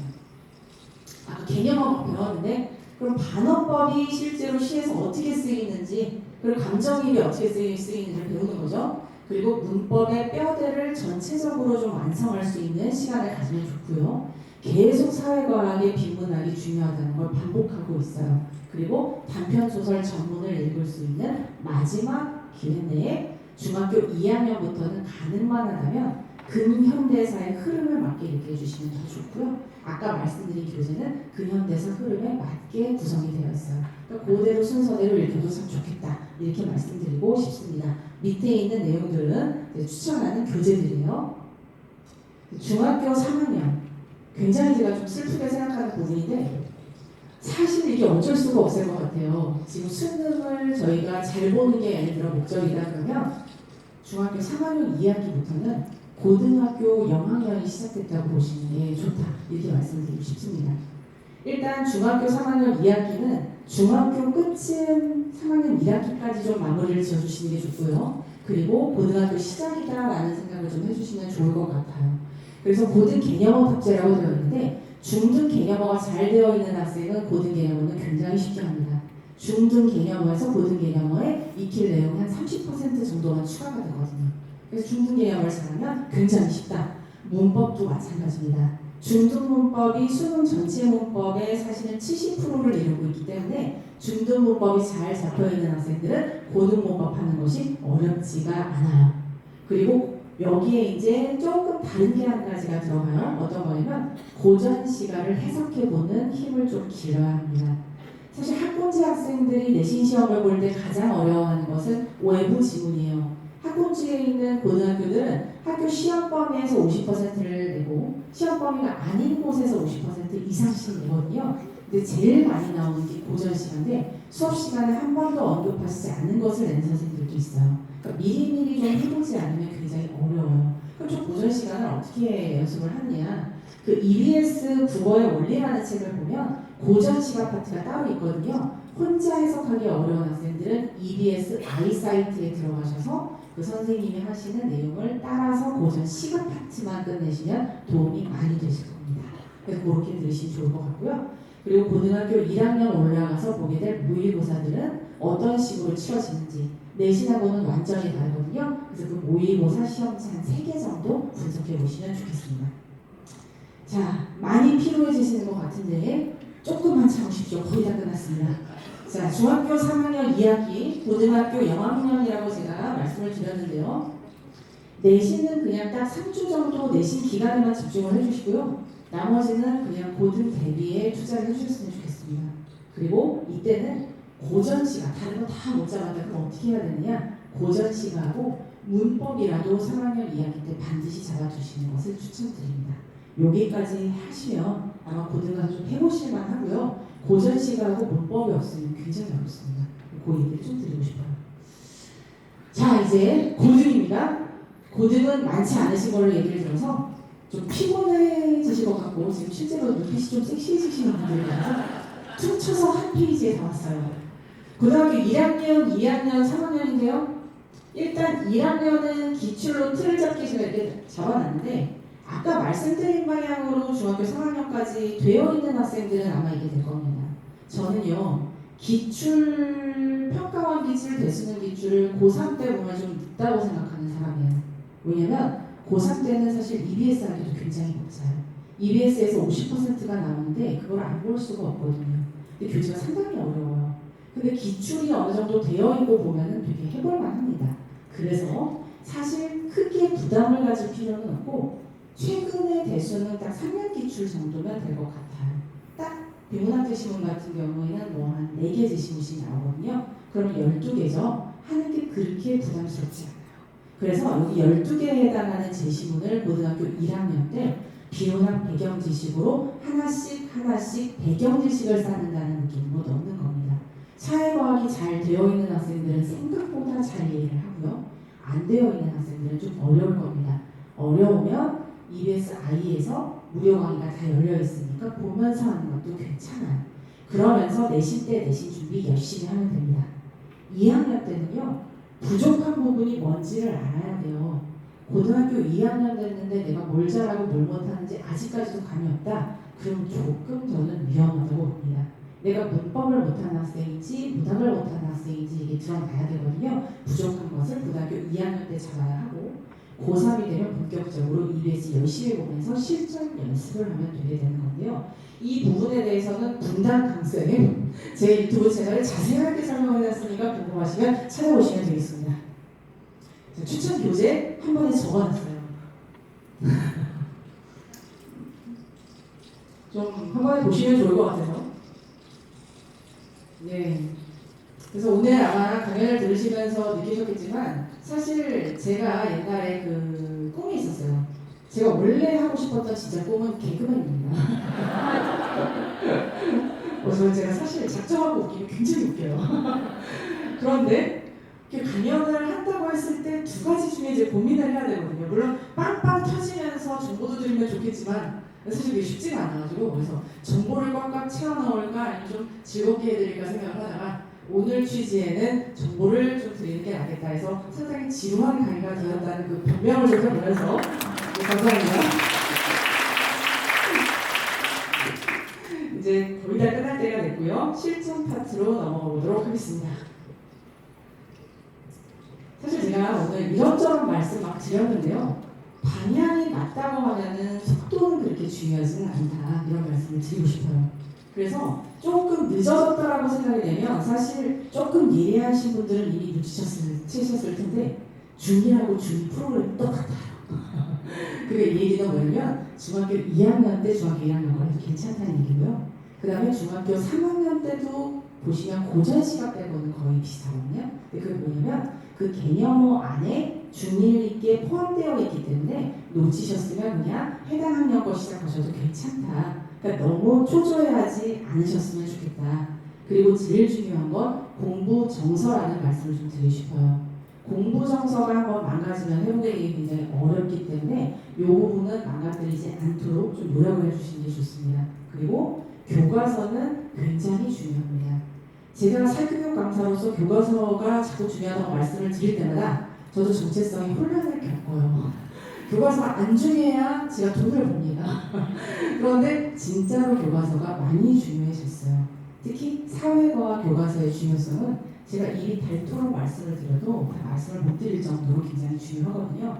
그래서 사회과학 교과서, 통합사회 통합과 고등학교 때 제발 놓치지 마셔라. 그리고 좀 기다려 주시는 게 필요합니다. 어머니가 마음을 좀 바꾸고 어머니께서 마음을 바꾸시고 아이를 여유 있는 눈으로 지켜보려고 했는데 애가 너무한 것 같죠. 평상시보다 훨씬 많이 기다렸는데 도대체 언제까지 기다려야 되는지 알 수가 없습니다.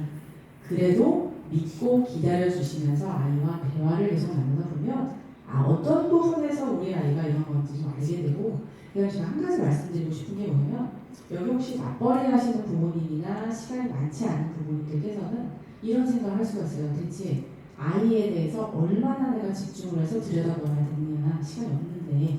제가 말씀드리고 싶은 게 양이 중요한 게 아니고요, 질이 중요해요. 일주일 내내 바쁘더라도 일주일에 1시간이라도 괜찮은데 1시간이라도 아이와 단둘이 보내는 시간 꼭 가지시는 게 좋아요.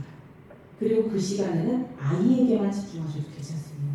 일주일에 한 번만 1시간씩 오로지 아이를 위해 집중한 부모님들의 아이들은 절대로 엉망하지 않아요. 저 20년 동안 한 번도 본 적이 없어요. 그러니까 한번 믿어보시고 일주일에 1시간이라도 아이와 집중해서 만나는 시간을 가지셨으면 좋겠습니다. 그리고 제가 이런 말씀 저런 말씀 드리지만 사실상은 부모님들이 제일 정확하게 아이를 보실 수 있어요. 그 1시간 들여다보시다 보면은 우리 아이가 이런 아이구나 하는 걸 아실 수가 있거든요. 오늘 좀 믿으셨으면 좋겠다. 두 가지의 성공이 있어요. 제가 입시 현장에서 가장 가슴 아파하는 일인데 실제로 많이 겪는 일 중에 하나입니다. 대학을 졸업시키고 나면 제가 늘 하는 말이 있어요. 절대 찾아오지 마라. 우리의 관계는 고3 때 아름답게 끝내자. 재수할 때 절대 찾아오지 말고, 사수할 때도, 그리고 대학을 가서도 니들이 성공해도 제발 날 찾아오지 마라. 왜 그러냐면 제가 사실은 인간관계가 굉장히 중요하지만 아이들한테 저라는 짐을 얹어주고 싶지 않아요. 아이들이 잘 되면 본인들이 잘 돼서 잘 되는 거지, 제가 거기에 무슨 뭐가 있다고 자꾸 찾아와서 감사하다 인사하는 것도 싫고, 그 감사하다 하면 제가 나이 드는 기분이 들어서 싫고, 이러니까 찾아오지 마! 이렇게 이야기를 하는데, 그래도 아이들이 대학 가서 또 대학을 졸업해서도 계속 찾아오는 경우가 있어요. 어떨 경우 아이들이 찾아오냐? 힘들 때 많이 찾아옵니다. 근데 대학을 못 간 아이들이 찾아오는 경우가 많지 않아요. 오히려 대학을 되게 잘 가서 서울대를 가고 연대를 가고 고대를 가고 한 아이들이 찾아오는 경우가 굉장히 많다는 거죠. 얘들이 왜 오냐? 엄마 말 듣고 진짜 열심히 해서 좋은 데를 가서 서울대를 갔는데 이게 맞는가 싶다. 이거 너무너무 괴롭다. 나랑 안 맞는 것 같다. 너무 힘든데 어디 얘기할 데가 없다. 이러면서 찾아와서 한참 울고 가고 이런 아이들이 많거든요. 저희들이 사실은 제한된 시선으로 보면 대한민국 입시 제도에서 성공이 두 가지가 있는 것 같아요. 하나는 부모님 주도의 성공이에요. 순한 아이들이고 머리가 갖춰진 아이들은 부모님이 하드하게 시키시면 따라갑니다. 그리고 부모님들과 말씀을 나누다 보면 입시 전문가보다 더 입시에 빠삭하세요. 그럼 아이들을 정말로 잘 이끌어 가시는 경우가 있고, 아이들은 또 열심히 따라가서 성공을 하는 경우가 있어요. 입시에 있어서. 그리고 두 번째 성공은 아이가 스스로 여러 가지 시행착오를 하면서 주도적으로 성공을 이루는 경우예요. 근데 저는 꼭 말씀드리고 싶은 게, 결과만 놓고 보면 똑같은 성공으로 볼 수 있는데 안에를 들여다보면 전혀 다른 성공입니다. 앞으로 아이들의 살아갈 인생이 굉장히 길기 때문에 당장 대학을 가는 게 중요한 게 아닌 것 같아요. 그리고 저는 진짜 대학 잘 간 사람들 너무 많이 알잖아요. 그분들의 어떤 삶을 제가 잘 들여다보면 그거와 행복은 물론 상관관계는 있겠지만 이게 인과는 아니거든요. 좀 생각해 보실 때 어떤 생각을 하면 좋겠냐면, 특히나 지금과 같은 시대는 직업이 하나면 안 된다고 생각을 해요. 저는. 저도 지금 N장러고, 조 작가님도 N장러고, 홍콩쌤도 N장러고, 지금 여기 에브리바디 다 N장러. 그럼 우리 아이들이 사실은 그 그 직업을 선택해서 그것만 선택하고 살아갈까? 그러면 오히려 뒤처질 거라고 생각을 해요. 그러면 사실은 어떻게 키워야 되냐면 많은 실패를 하지만 이 실패를 실패라고 인식하지 않고 성장의 동력으로 삼아서 꿋꿋이 내 힘으로 바로 설 수 있는 아이들이 진짜 성공하는 거라고 저는 생각을 하거든요. 그렇게 아이들이 입시를 성공했으면 좋겠습니다. 그러면 이 아이들은 그걸로 절대 끝나지 않습니다. 대학을 가서도 계속 성장하고 계속 놀라운 기회를 받아냅니다. 제가 제일 어처구니 없이 생각하는 남학생이 하나 있어요. 그 친구가 굉장히 재밌는 학생인데 제가 고등학교 때 국악을 너무 많이 했어요. 그 심지어는 맹장이 터졌는데도 웃으면서 아 저 배가 아픈 것 같은데 이래가지고 막 화를 냈던 학생이 있었는데 나중에 맹장 터졌다고 해서 굉장히 미안했던 학생이 있어요. 이 친구가 공부를 사실 굉장히 좀 열심히 안 해가지고 좋은 대학은 못 갔는데 본인이 갈 수 있는 수준에서 최고의 대학을 갔어요. 그리고 그 뒤로 계속 성장을 해서 글로벌 기업에 들어가서 지금 저보다 훨씬 많이 법니다. 몇 년 전에 연락이 와서 선생님 스포츠카 타본 적 있냐? 제가 한번 10분 정도 태워주겠다 해가지고 굉장히 말을 했는데 그래서 알 수가 없다 그런 말씀을 좀 드리고 싶고요. 자, 대입은 끝이 아니고 시작이기 때문에 이 시작을 같이 열심히 한번 응원해 주시면서 갔으면 좋겠고 제가 이 자리를 굉장히 영광스럽게 생각하는 이제 저는 사실 여기 계신 부모님들의 가치관입니다. 어떤 공부를 지향하시는지 또 우리 아이들을 어떻게 바라보시는지 알고 있기 때문에 대한민국의 현실에서 이런 생각을 가지고 계신 부모님들은 저는 0.001%일 거라고 생각하는데 아마 이 0.001%의 아이들은 참 못 받았구나 진심으로 그렇게 생각을 해요. 이렇게 귀한 자리에 초대해 주셔서 진심으로 감사합니다. 감사합니다.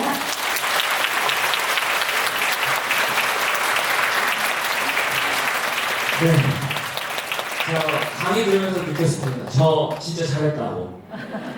잘하는 거 맞죠? 네. 진짜 아니에요? 홍보도 그렇고, 전달하는 도 그렇고, 초, 중, 내지 초중고 영어 로드맵을, 영어 국어 로드맵을 30분 안에 지금 엑기스만 플러스 전달해 주신 거예요. 네, 그래서, 본인께 굉장히 도움이 됐을 것 같고, 또 두 분이 정말 훌륭한 강사신 게, 저희가 좀 이제 보통 저 같은 경우에 저같이 아직은 덜 훌륭한 강사들 시간을 잘 못 마시거든요. 두 분이 딱 정시에 끝내주셔가지고 오히려 좀 시간이 남았어요. 그래서 두 분을 모시고 일종의 토크 콘서트, 미니 토크 콘서트를 잠깐 진행을 해보려고 합니다. 네, 그래서 다시 의자 세팅을 하고 두 분 호흡이 넣어주시면 네.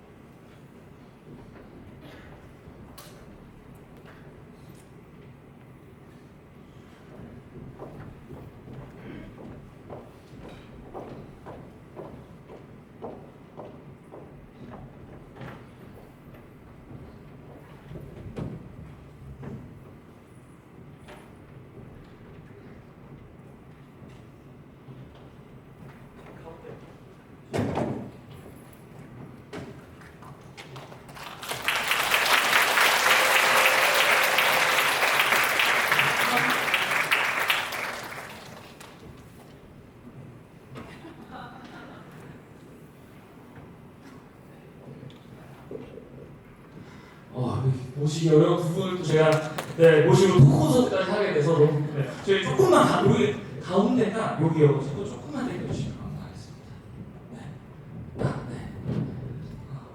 선생님 저 그만 오셔도 돼요. 네. 어떻게 보기 편하신가요? 네.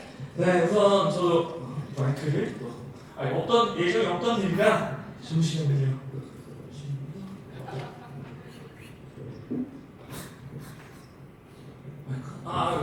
네.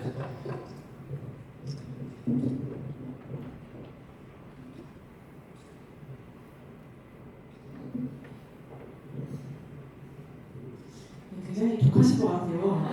초중고 로드맵을 30분 만에 끝내라고 하셔가지고 굉장히 마음에 드는데 어떤 이제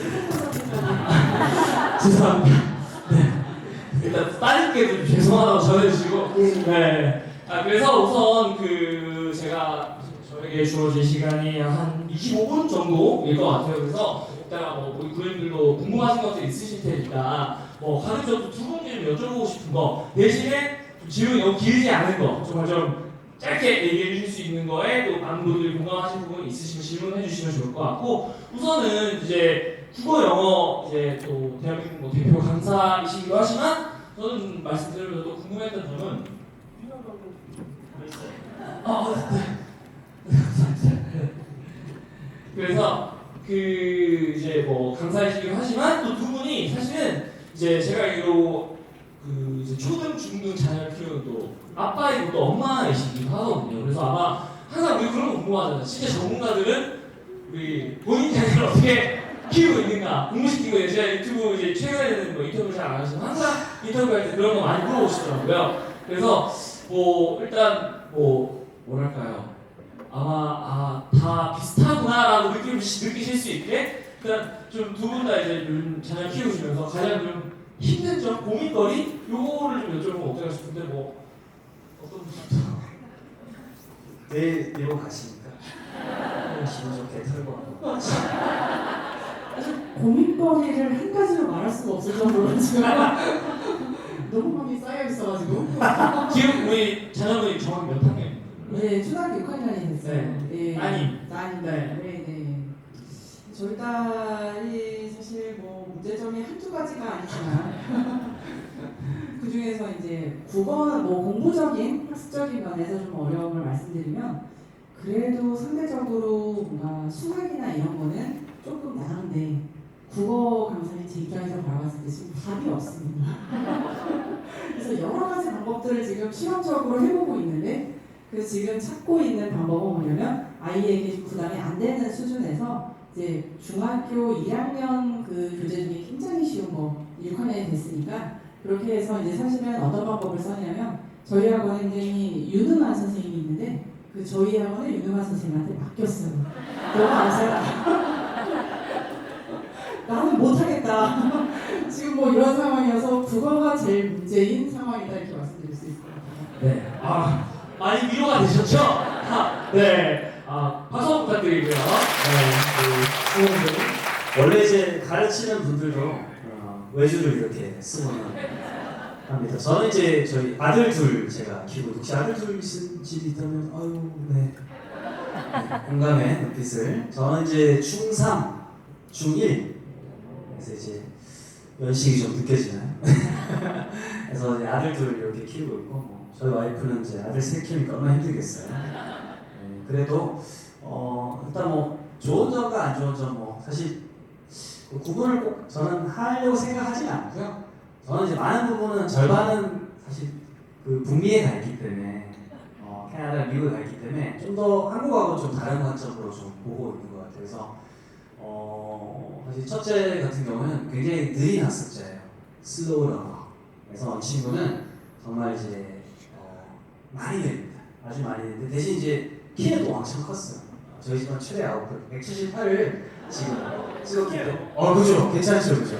그래서 그거를 보면 행복하지만 나머지 부분은 전체적으로 많이 끌어올려질 것 같은데 저 같은 경우는 제가 그 친구를 바라보면서 선택을 할 수 있게끔 해외도 왔고 선택을 할 수 있게끔 자신을 열어놓은 상태이기 때문에 사실 입시에 대한 큰 압박은 없고 대신에 최근에 큰 비용을 들여가지고 투자는 하고 있습니다. 혹시 어디일 것 같습니까? 오 맞아요. PT를 끊었습니다. 비싸죠, 그죠? 비쌉니다. 근데 운동은 제가 이제 국영수 자체 비싸게 할 수도 있지만 오히려 이 친구한테는 약간 그런 피지컬 리터러시 훨씬 더 중요하지 않을까. 해외에 갔다 오면 그걸 많이 느꼈거든요. 그래서 충분히 공부는 길게 가면 뭐 나중에 학사든 석사든 할 수 있는 기회는 사실은 많이 열려있다고 좀 생각을 합니다. 한국이나 해외를 하게 되면 전 기회는 훨씬 더 사실 많다고 생각하거든요. 길게 보자 싶어서 PT를 눈물을 좀 먹었고 좀 비싸게 끊었지만 결국 따져보니까 영어 수학은 안 가면 사실 그거보다 더 싸더라고요. 그래서 이제 친구가 1대1로 이제 운동하고 이런 것들 보면서 점점 이게 학업에도 또 연결된다는 걸 많이 느꼈어요. 오히려 그러니까 이제 운동하면 할수록 더 학업도 좀 잘 되고 있는 것 같고 그래서 집에서 사실 영어 같은 경우는 이제 아빠가 이제 EBS 영어 강사인데도 불구하고 외주를 쓰고 있지만 저는 이제 홍콩 TV에 영어 강의를 그냥 들려줍니다. 그래서 영어는 제 거로 공부를 하고 있고요. 그래서 화면에 있는 아빠를 보고 이렇게 공부를 하면 그 공부했던 교재를 사진을 찍어서 제 톡이나 가족 톡으로 보냅니다. 인증을 하죠. 그럼 제가 거기다가 이제 댓글로 해가지고 요런 것들을 잘했고 했다라고 이렇게 짧게 그냥 남들하고 똑같이 근데 유료보다는 항상 뒤에 해줍니다 이제. 그래서 이렇게 해주는 식으로 이제 학습 습관을 잡고 있고 방학 때도 학원을 가기보다는 아침에 이제 9시쯤 되면 와이프는 늘 이제 그 줌바하러 가거든요. 줌바를 8시 40분 되면 나가고 애들은 9시부터 시스템적으로 학자에 모여가지고 자기 인간 보고 해야 될 체크리스트를 하는 식으로 하기 때문에 약간 뭐 빨리 나가는 수월성보다는 루틴을 그래도 제대로 지키는 거 하나는 지금 첫째는 잘 하고 있는 것 같고 둘째는 깜짝 놀랄 정도로 달라요. 토끼예요. 굉장히 빠르고 무조건 이겨야 되고 질 것 같으면 딱 계산이 빨려잖아요. 바로 포기해요. 모든 게임도 딱 보고 질 것 같으면 울어버려요. 그래서 제가 뭐 상담을 한 적도 있어요. 아는 분 이제 유튜브 출연해서 물어보니까 저주라고 그러더라고요. 제 입장에서도 용납이 안 되는데 그래서 둘째는 아주 성질 급한 토끼이고 잘해야 된다는 압박도 폐쇄이 그렇더라고요. 크더라고요. 그래서 그 친구는 이제 거꾸로 약간 질 수 있다는 거에 늘 좀 열려있게끔 하고 약간 그런 식으로 하고 있고 다행히 그 친구는 하고 제가 생각했을 때는 중간 이상은 될 것 같은 그런 이제 떡잎은 보이더라고요. 그래서 일단 고등학교도 그 친구는 약간 미디어 쪽으로 진학을 할 거라고 이미 좀 그 친구 스스로 이제 타겟을 잡더라고요. 첫째와 달리. 이런 경우에는 부모로서 그 학교 관련해가지고 좀 자료를 준다든지 이런 식으로 좀 목표 지향적인 걸 끌어주고 어차피 저는 입시 이제 교사 출신이었기 때문에 첫째는 좀 더 판을 넓게 넓어주면서 길고 크게 가되 이제 건강을 최우선으로 하고 둘째는 약간 목적 지향성으로 하되 너무 좀 이렇게 빨리 달리지 않도록 우리 약간 그런 전략을 하고 있어서 생각보다 저희 집은 좀 믿을 수 있을 정도로 굉장히 평화롭습니다.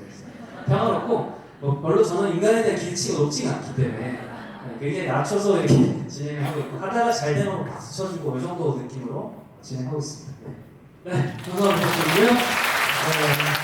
네, 제가 오늘 그거에 이렇게 표현해서 보통 우리는 교육 아빠 엄마가 뭐 교육 전문가거나 국어 영어 강사하면 되게 좋을 것 같다고 생각했는데 말씀드리면서 애들 입장은 굉장히 다를 수 있겠구나. 집에서 아빠 강의 듣고 움직여야 되고 빠져나갈 구멍이 없어요. 애들 학원에 숙제라도 안 하면 학원 안 가니까 하면 되는데 여기 빠져나갈 구멍이 없으니까 여튼 참 그럼에도 두 분이 말씀하신 대로 자녀들을 이렇게 올바른 방향으로 키워가시는 그 경험담 공유해 주셔서 감사드리고요. 그러면 우선 지금 좀 시간이 돼서 이제 질문을 궁금하신 부분이 있으신 분들께 받아보려고 하는데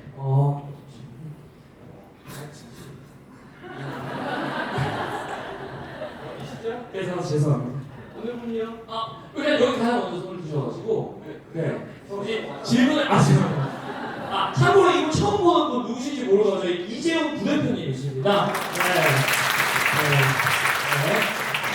네, 안녕하세요. 지금 저희 아이는 4학년에서 5학년 올라가는 나이인데요. 그 학원에서 원서 막 500페이지 되는 분량을 읽어야 되는 게 있는데 네, 그런데 그 원서를 이제 너무 글씨가 깨알같고 그림 하나도 없고 하다 보니까 읽다가 너무 막 지치는 경우가 있어요. 그래서 이제 스토리텔 같은 그런 음원을 틀어주고 하면 너무 재밌다고 읽는 거예요. 그래서 그거를 볼 때마다 이걸 안 듣고도 혼자서 이렇게 재밌게 읽었으면 좋겠는데 그 꼭 음원을 듣고 읽어야지 재밌다고 느끼는 게 이것도 원서를 읽는 거라고 할 수 있는지 언제까지 계속 이렇게 음원에 의지를 해서 읽는 게 맞는지가 좀 궁금하거든요. 청독에 지금 들어가 있는 거예요. 청독 들으면서 이제 독서를 하는 거고 4학년이면 청독을 하면서 즐거운 것은 정상적인 범주입니다. 일단 괜찮다라고 먼저 안심을 먼저 시켜드리고 언제까지라는 것은 사실은 5학년쯤 되면서 영어뿐만 아니라 모든 교육과정인 것이 비문학이 등장한다든지 이게 좀 확장이 되는 시점이거든요. 그러면서 아마 그때 되면 좋아하는 토픽이라든지 이런 것도 좀 확장이 되고 원서 같은 것도 이런 아이들의 토픽, 내용지식 늘어남에 따라서 조금씩 수준이 올라가게 되면 그때는 이제 청독에서 약간 묵독으로 가는 타이밍이 나올 거예요. 혼재되는 시기가 있을 겁니다. 그때 그 시기 놓치지 말고 잘 섞어서 이렇게 간 다음에 최종적으로 고학년, 6학년이나 중1 때 들어가게 되면 목독으로 가게 되면 그때 옳다분이야 라고 이제 오케이를 하면 되는데, 만약에 이게 6학년, 중1 가서도 총독이 만약에 계속 이루어진다고 하면 그거는 사실은 얘가 소리형 학습자라고 하잖아요. 텍스트에 전환하는 것보다 소리로 했을 때 음가를 훨씬 따라가는 걸 편하게 느끼는 거기 때문에 그때는 조금 학습적인 거로 독해집을 한다든지 이런 걸 해서 텍스트를 좀 읽고 해석하는 걸 해주면서 그 갭을 줄이도록 노력을 해줘야 되거든요. 그래서 지금은 스토리텔도 뭐든 들으면서 즐기기도 하지만 한 번씩 좀 섞어보세요. 없이도 좀 보는 거를 뭐 2대3 정도, 2, 3 정도 하면 나머지 것을 7, 8 정도 해가지고 아이가 좋아하는 것도 하고 동시에 아이가 해야 될 것들도 소수 섞어서 가게 되면 저는 괜찮다고 보고 있습니다. 그래서 괜찮고요. 고학년 때까지만 목독으로 가는 좀 혼합을 조금만 해주시면 됩니다. 괜찮습니다. 네, 감사합니다. 그럼 이번에는 분당 학생들 또 질문 있으신 분, 국어와 관련해서 가운데 보시겠습니다.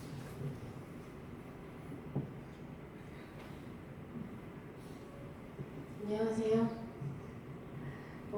저희 아이는 국어 못합니다. 독서 친하지 않습니다. 영어 수업도 잘 못했는데 그래도 이제는 기획을 하면서 방향을 좀 잡았어요. 원서 읽기도 시작했고 수학도 이제 학교 수학이 이제 어려워지지 않은 정도까지 했는데 가장 어려운 게 국어더라고요. 집에서 뭐 국어, 사회과학 교과서 똑같이 두고 학교에서 배운 부분은 읽어보자라고 늘 하고 있지만 조 작가님 말씀해주신 달리 목사 학습 목표도 열심히 보지만 늘 마무리가 안 되더라고요. 정말 현실적으로 어떻게 해야 할까요? 똑같은 교과서를 집에 두고 매일 복습을 한다고 하지만 정말 그냥 이렇게 보다 적거든요. 어떻게 해야 될지 정말 모르겠어요. 몇 학년이세요? 이제 5학년 올라갑니다. 초등학교 5학년이요? 네. 괜찮습니다. 초등학교 5학년이면 괜찮고, 아까 제가 말씀드렸는데 이제 저는 초등학교 5학년 정도 됐을 때는 국어라는 것을 그냥 어떻게 생각을 했으면 좋겠냐면 읽는 도구에 대한 고민을 좀 해야 되는 시기가 이제 초등학교 5학년인데, 사실 이런 말씀이 도움이 되실지 모르겠지만 독서가 좀 굉장히 중요하다고 생각해요. 초등학교 5학년 국어 공부를 하는 거예요. 아까 제가 말씀드린 걸 들어보시면 초등학교 5학년, 6학년은 국어 공부 쪽으로 제가 접근을 하지 않고 그 글 읽기, 독서를 하는 것에 대한 중요성을 좀 말씀드렸는데, 이 얘기를 조금 더 드리면 뭐냐면 아이들이 읽는 것 자체에 대한 거부감을 안 느끼게 하는 것이 국어를 가장 잘할 수 있는 방법 중에 하나예요. 많은 아이들이 독서를 멀리하게 되는 이유가 뭘까를 제가 생각을 해봤는데, 사실 어떤 아이들이든 몇 가지 경험만 분명하면 절대로 독서를 평생 멀리하지 않게 해요. 첫 번째는 뭐냐면 독서를 통해서 해결이 되지 않았던 문제를 단 한 가지라도 해결해 본 경험이 있거나, 아니면 정말 책 읽는 게 굉장히 재밌었던 책이 한 권이라도 있거나, 그 두 가지만 있으면 평생 책을 가까이 하는 애가 되고, 그게 되면은 국어는 자연스럽게 될 수 있는 부분이 생깁니다. 그래서 먼저 아이가 좋아할 만한 책을 한번 찾아보는 게 좋을 것 같고, 그 책을 이미 박힐 때까지 읽더라도 네가 완전히 뜯어먹을 때까지 그만 보고 싶다 할 정도로 읽어도 괜찮으니까 그냥 읽어라 이렇게 해주시면 좋을 것 같아요. 저희 딸이 지금 참고로 아까 초등학교 6학년 올라가는데 제가 홍보 선생님 말씀드리면서 깜짝 놀랐던 게, 저희 딸도 운동만 3가지를 하거든요. 사실 국어 상태가 굉장히 심각해요. 아마 그 아드님이시죠? 예, 아드님보다 더 심각하면 심각할 텐데, 저도 또 대입을 하는 입장이다 보니까는 걱정을 크게 하지는 않는 게, 운동을 3가지를 하니까 이 친구가 지구력이 있고 힘이 굉장히 좋고요. 여자아이인데 키가 167이에요. 그래서 지금 여러 가지로 제가 볼 때는 어떤 비주얼적인 걸로는 괜찮아요. 그리고 어떻게든 책 한번 본인이 좋아할 만한 걸 찾아주려고 열심히 노력을 하고 있거든요. 저희 딸부터. 그러니까 한번 저랑 같이 해보시면 좋을 것 같습니다.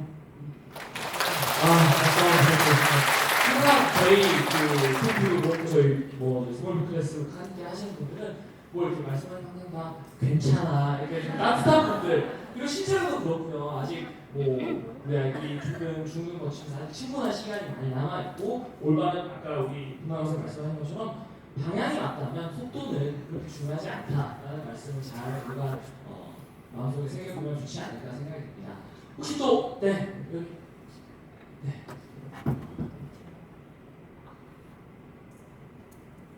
안녕하세요 선생님. 정말 존경하고 항상 유튜브로 강의를 잘 듣고 있습니다.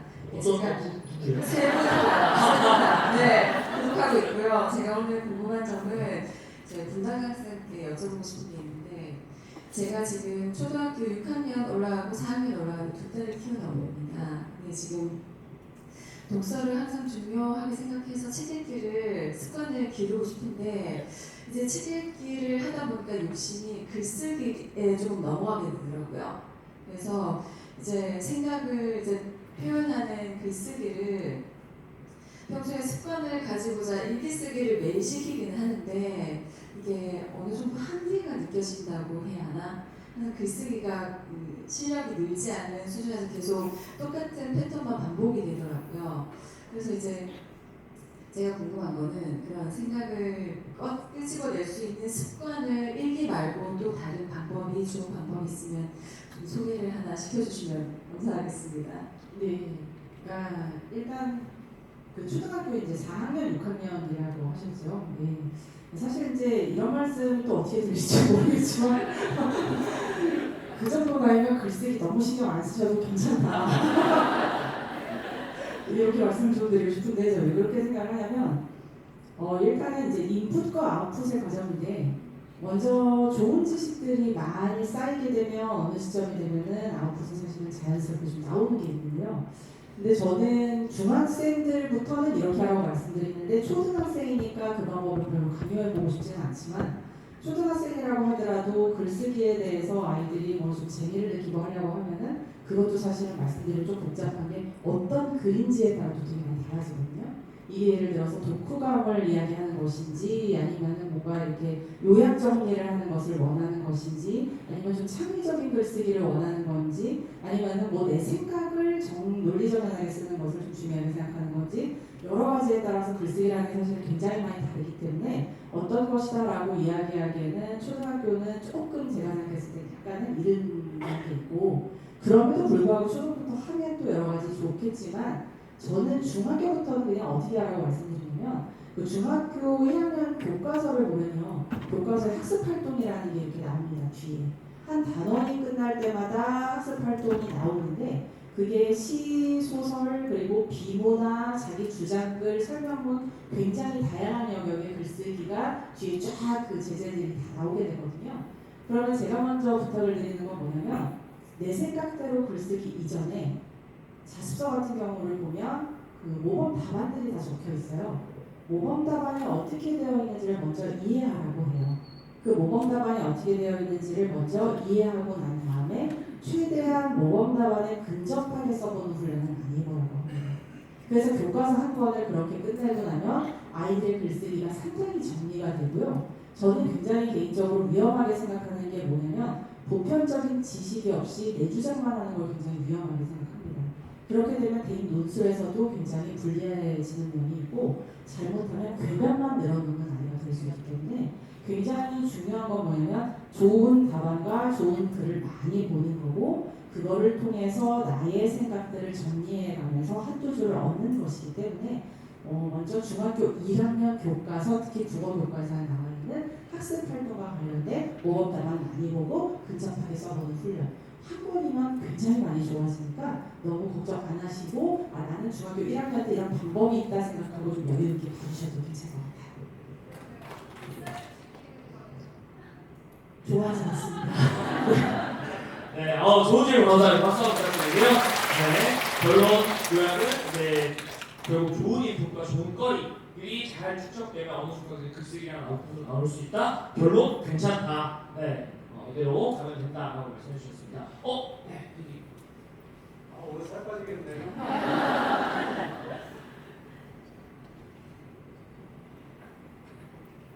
안녕하세요. 저는 홍콩 선생님께 질문 드리고 싶은데 그 중학교 2학년 올라가는 딸인데 아직 원서가 큰날 한 번도 읽혀본 적이 없거든요. 혹시 원서를 읽히게 된다면 그 그 해석을 같이 하면서 읽는 게 좋은지 몰라도 그냥 전체적인 흐름만 대충 파악하면서 읽는 게 좋은지 여쭤보고 싶습니다. 지금 답변 전에 제가 하나 좀 아마 오늘 오신 분들 중에도 약간 원서 읽기 막 AR 이런 얘기하면서 원서를 한 번도 읽은 적이 없어서 이제 그 자체가 되게 고민되고 뭔가 어떻게 시작해야 될지 모르시는 뭐 중등부모님들 또 초등부모님이 계실 것 같거든요. 그래서 그 두 경우에 다 좀 원서를 한 번도 읽어본 적 없는 아이들이 지금이라도 읽어보려면 어떻게 해야 되는가를 4분 안에 약속해서 말씀하시면 감사하겠습니다. 강의를 해야겠는데요. 일단 원서를 이제 어릴 때부터 이제 엄마표든 기관이든 해가지고 이제 미리 좀 읽어온 친구들은 사실은 그 AR 지수의 정도의 차이가 있는 것이지 어쨌든 챕터를 가냐 못 가냐 그 싸움을 벌이는 것이고 아예 이제 원서를 접하지 않고 나중에서 이제 초등학교 고학교냐 아니면 중학교 와가지고 원서를 읽어야 되는데 나는 이제 상황에 왔을 때 좀 다른 것 같아요. 그래서 일단 기본적으로 원서 했던 친구들은 이제 수준을 좀 올리는 과정에서 아까 AR 1, 2점 때 이제 가독을 하면서 3점 때 이제 도전하는 그런 느낌으로 이제 가고 처음에는 좀 재미있는 거 위주로 하다가 점점 학년이 올라가면서 비문학 같은 거 섞어주는 구조로 가면 되는데 요렇게 이제 만약에 처음으로 이제 원서를 접하게 된다고 하면 일단 이 친구 히스토리에 따라 좀 다릅니다. 첫 번째로 이 친구가 학습식으로라도 이렇게 영어 독해집이라든지 독해를 좀 해봤느냐 즉 찍먹이라든지 해봤느냐 만약 그런 친구들이라고 하면 사실 이제 호흡은 좀 짧지만 그 독해집의 요즘은 그 뒷단에 혹은 앞단에 보면 AR 지수라든지 XR 지수가 이렇게 표시가 되어 있습니다. 우리 애가 요 정도 것은 좀 쉽게 조금 찾으면서 이제 풀었다 라는 그런 히스토리가 있다면 역으로 이제 AR이라든지 XR에 해당하는 것을 이제 영어 도서관에서 이제 찾거나 그게 좀 이제 시간이 많이 걸릴 것 같습니다. 왜냐면 중2 같은 경우에는 그 자체의 과정도 어떻게 호사라 그려질 수 있을 정도로 시간이 별로 없을 거예요. 그러면 이제 사이트 같은 데 있잖아요. 저는 아무 이윤적 그게 없지만 국내에서 제일 싼 데가 아마 웬디북일 거예요. 그래서 거기 이제 AR이랑 XR을 검색을 해보면 맞춤식 도서가 등장합니다.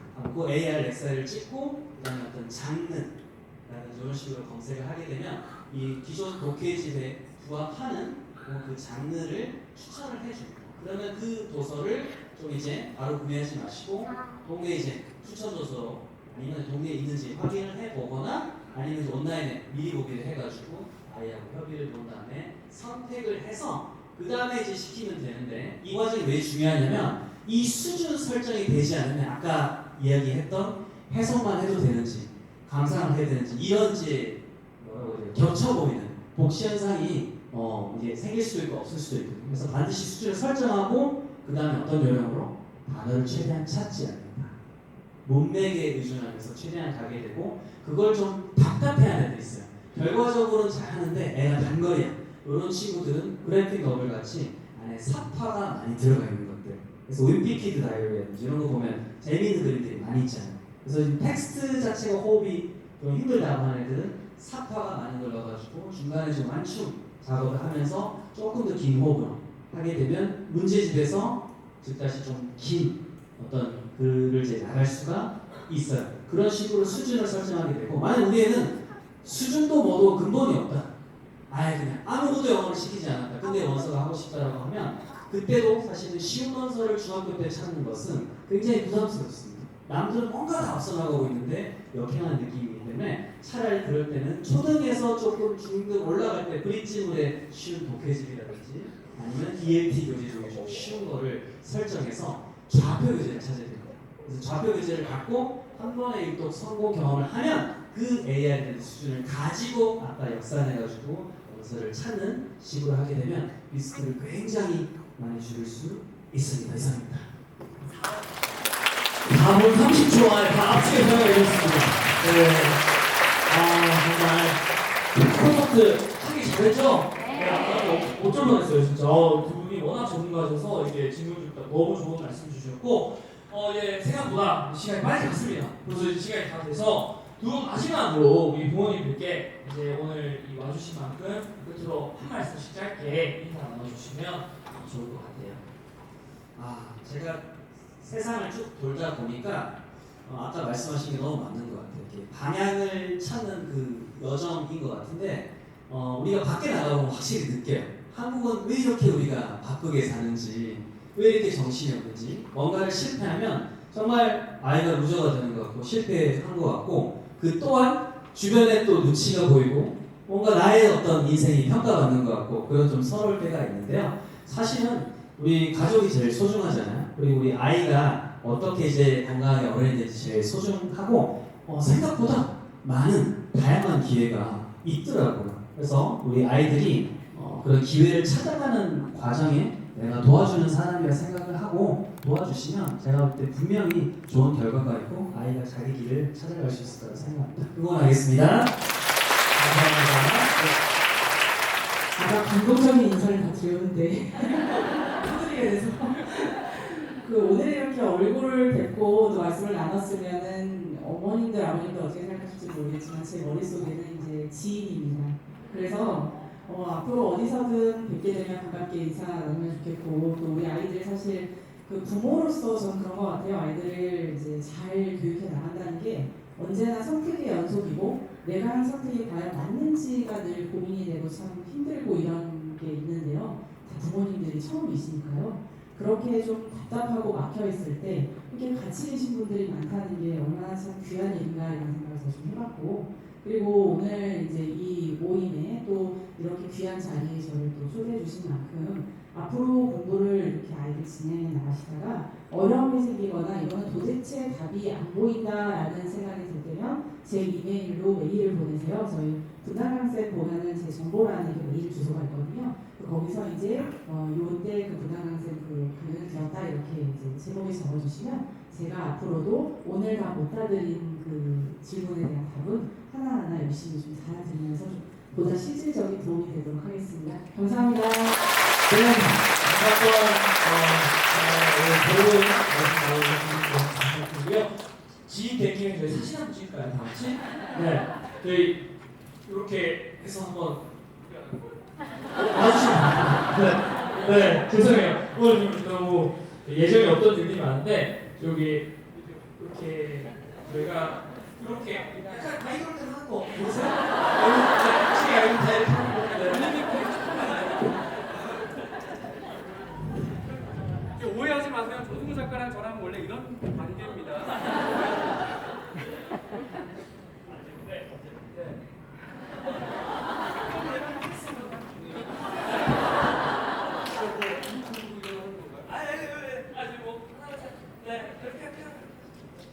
하나, 둘, 셋. 잘 찍히는지 모르겠고. 한 번 더 할게요. 하나, 둘, 셋. 네, 됐습니다.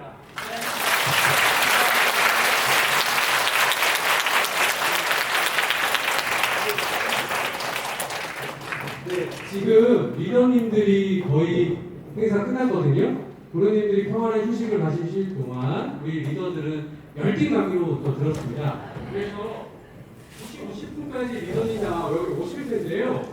저희가 그래도 중간중간에 심심하실까봐 물하고 음료수하고 과자를 좀 챙겼습니다. 이거는 리더님들 똑같이 한 번씩 다 드리거든요. 그래서 여기 저희 멤버들이 한 번씩 드릴 테니까 꼭 챙겨 가세요. 10분까지 쉬는 시간 가지시고 이거 챙기시고, 또 하나 주차권 구매하셨다. 손 한번 들어봐 주시겠어요? 근데 아직 나 못 받았다. 그대로 들고 계세요.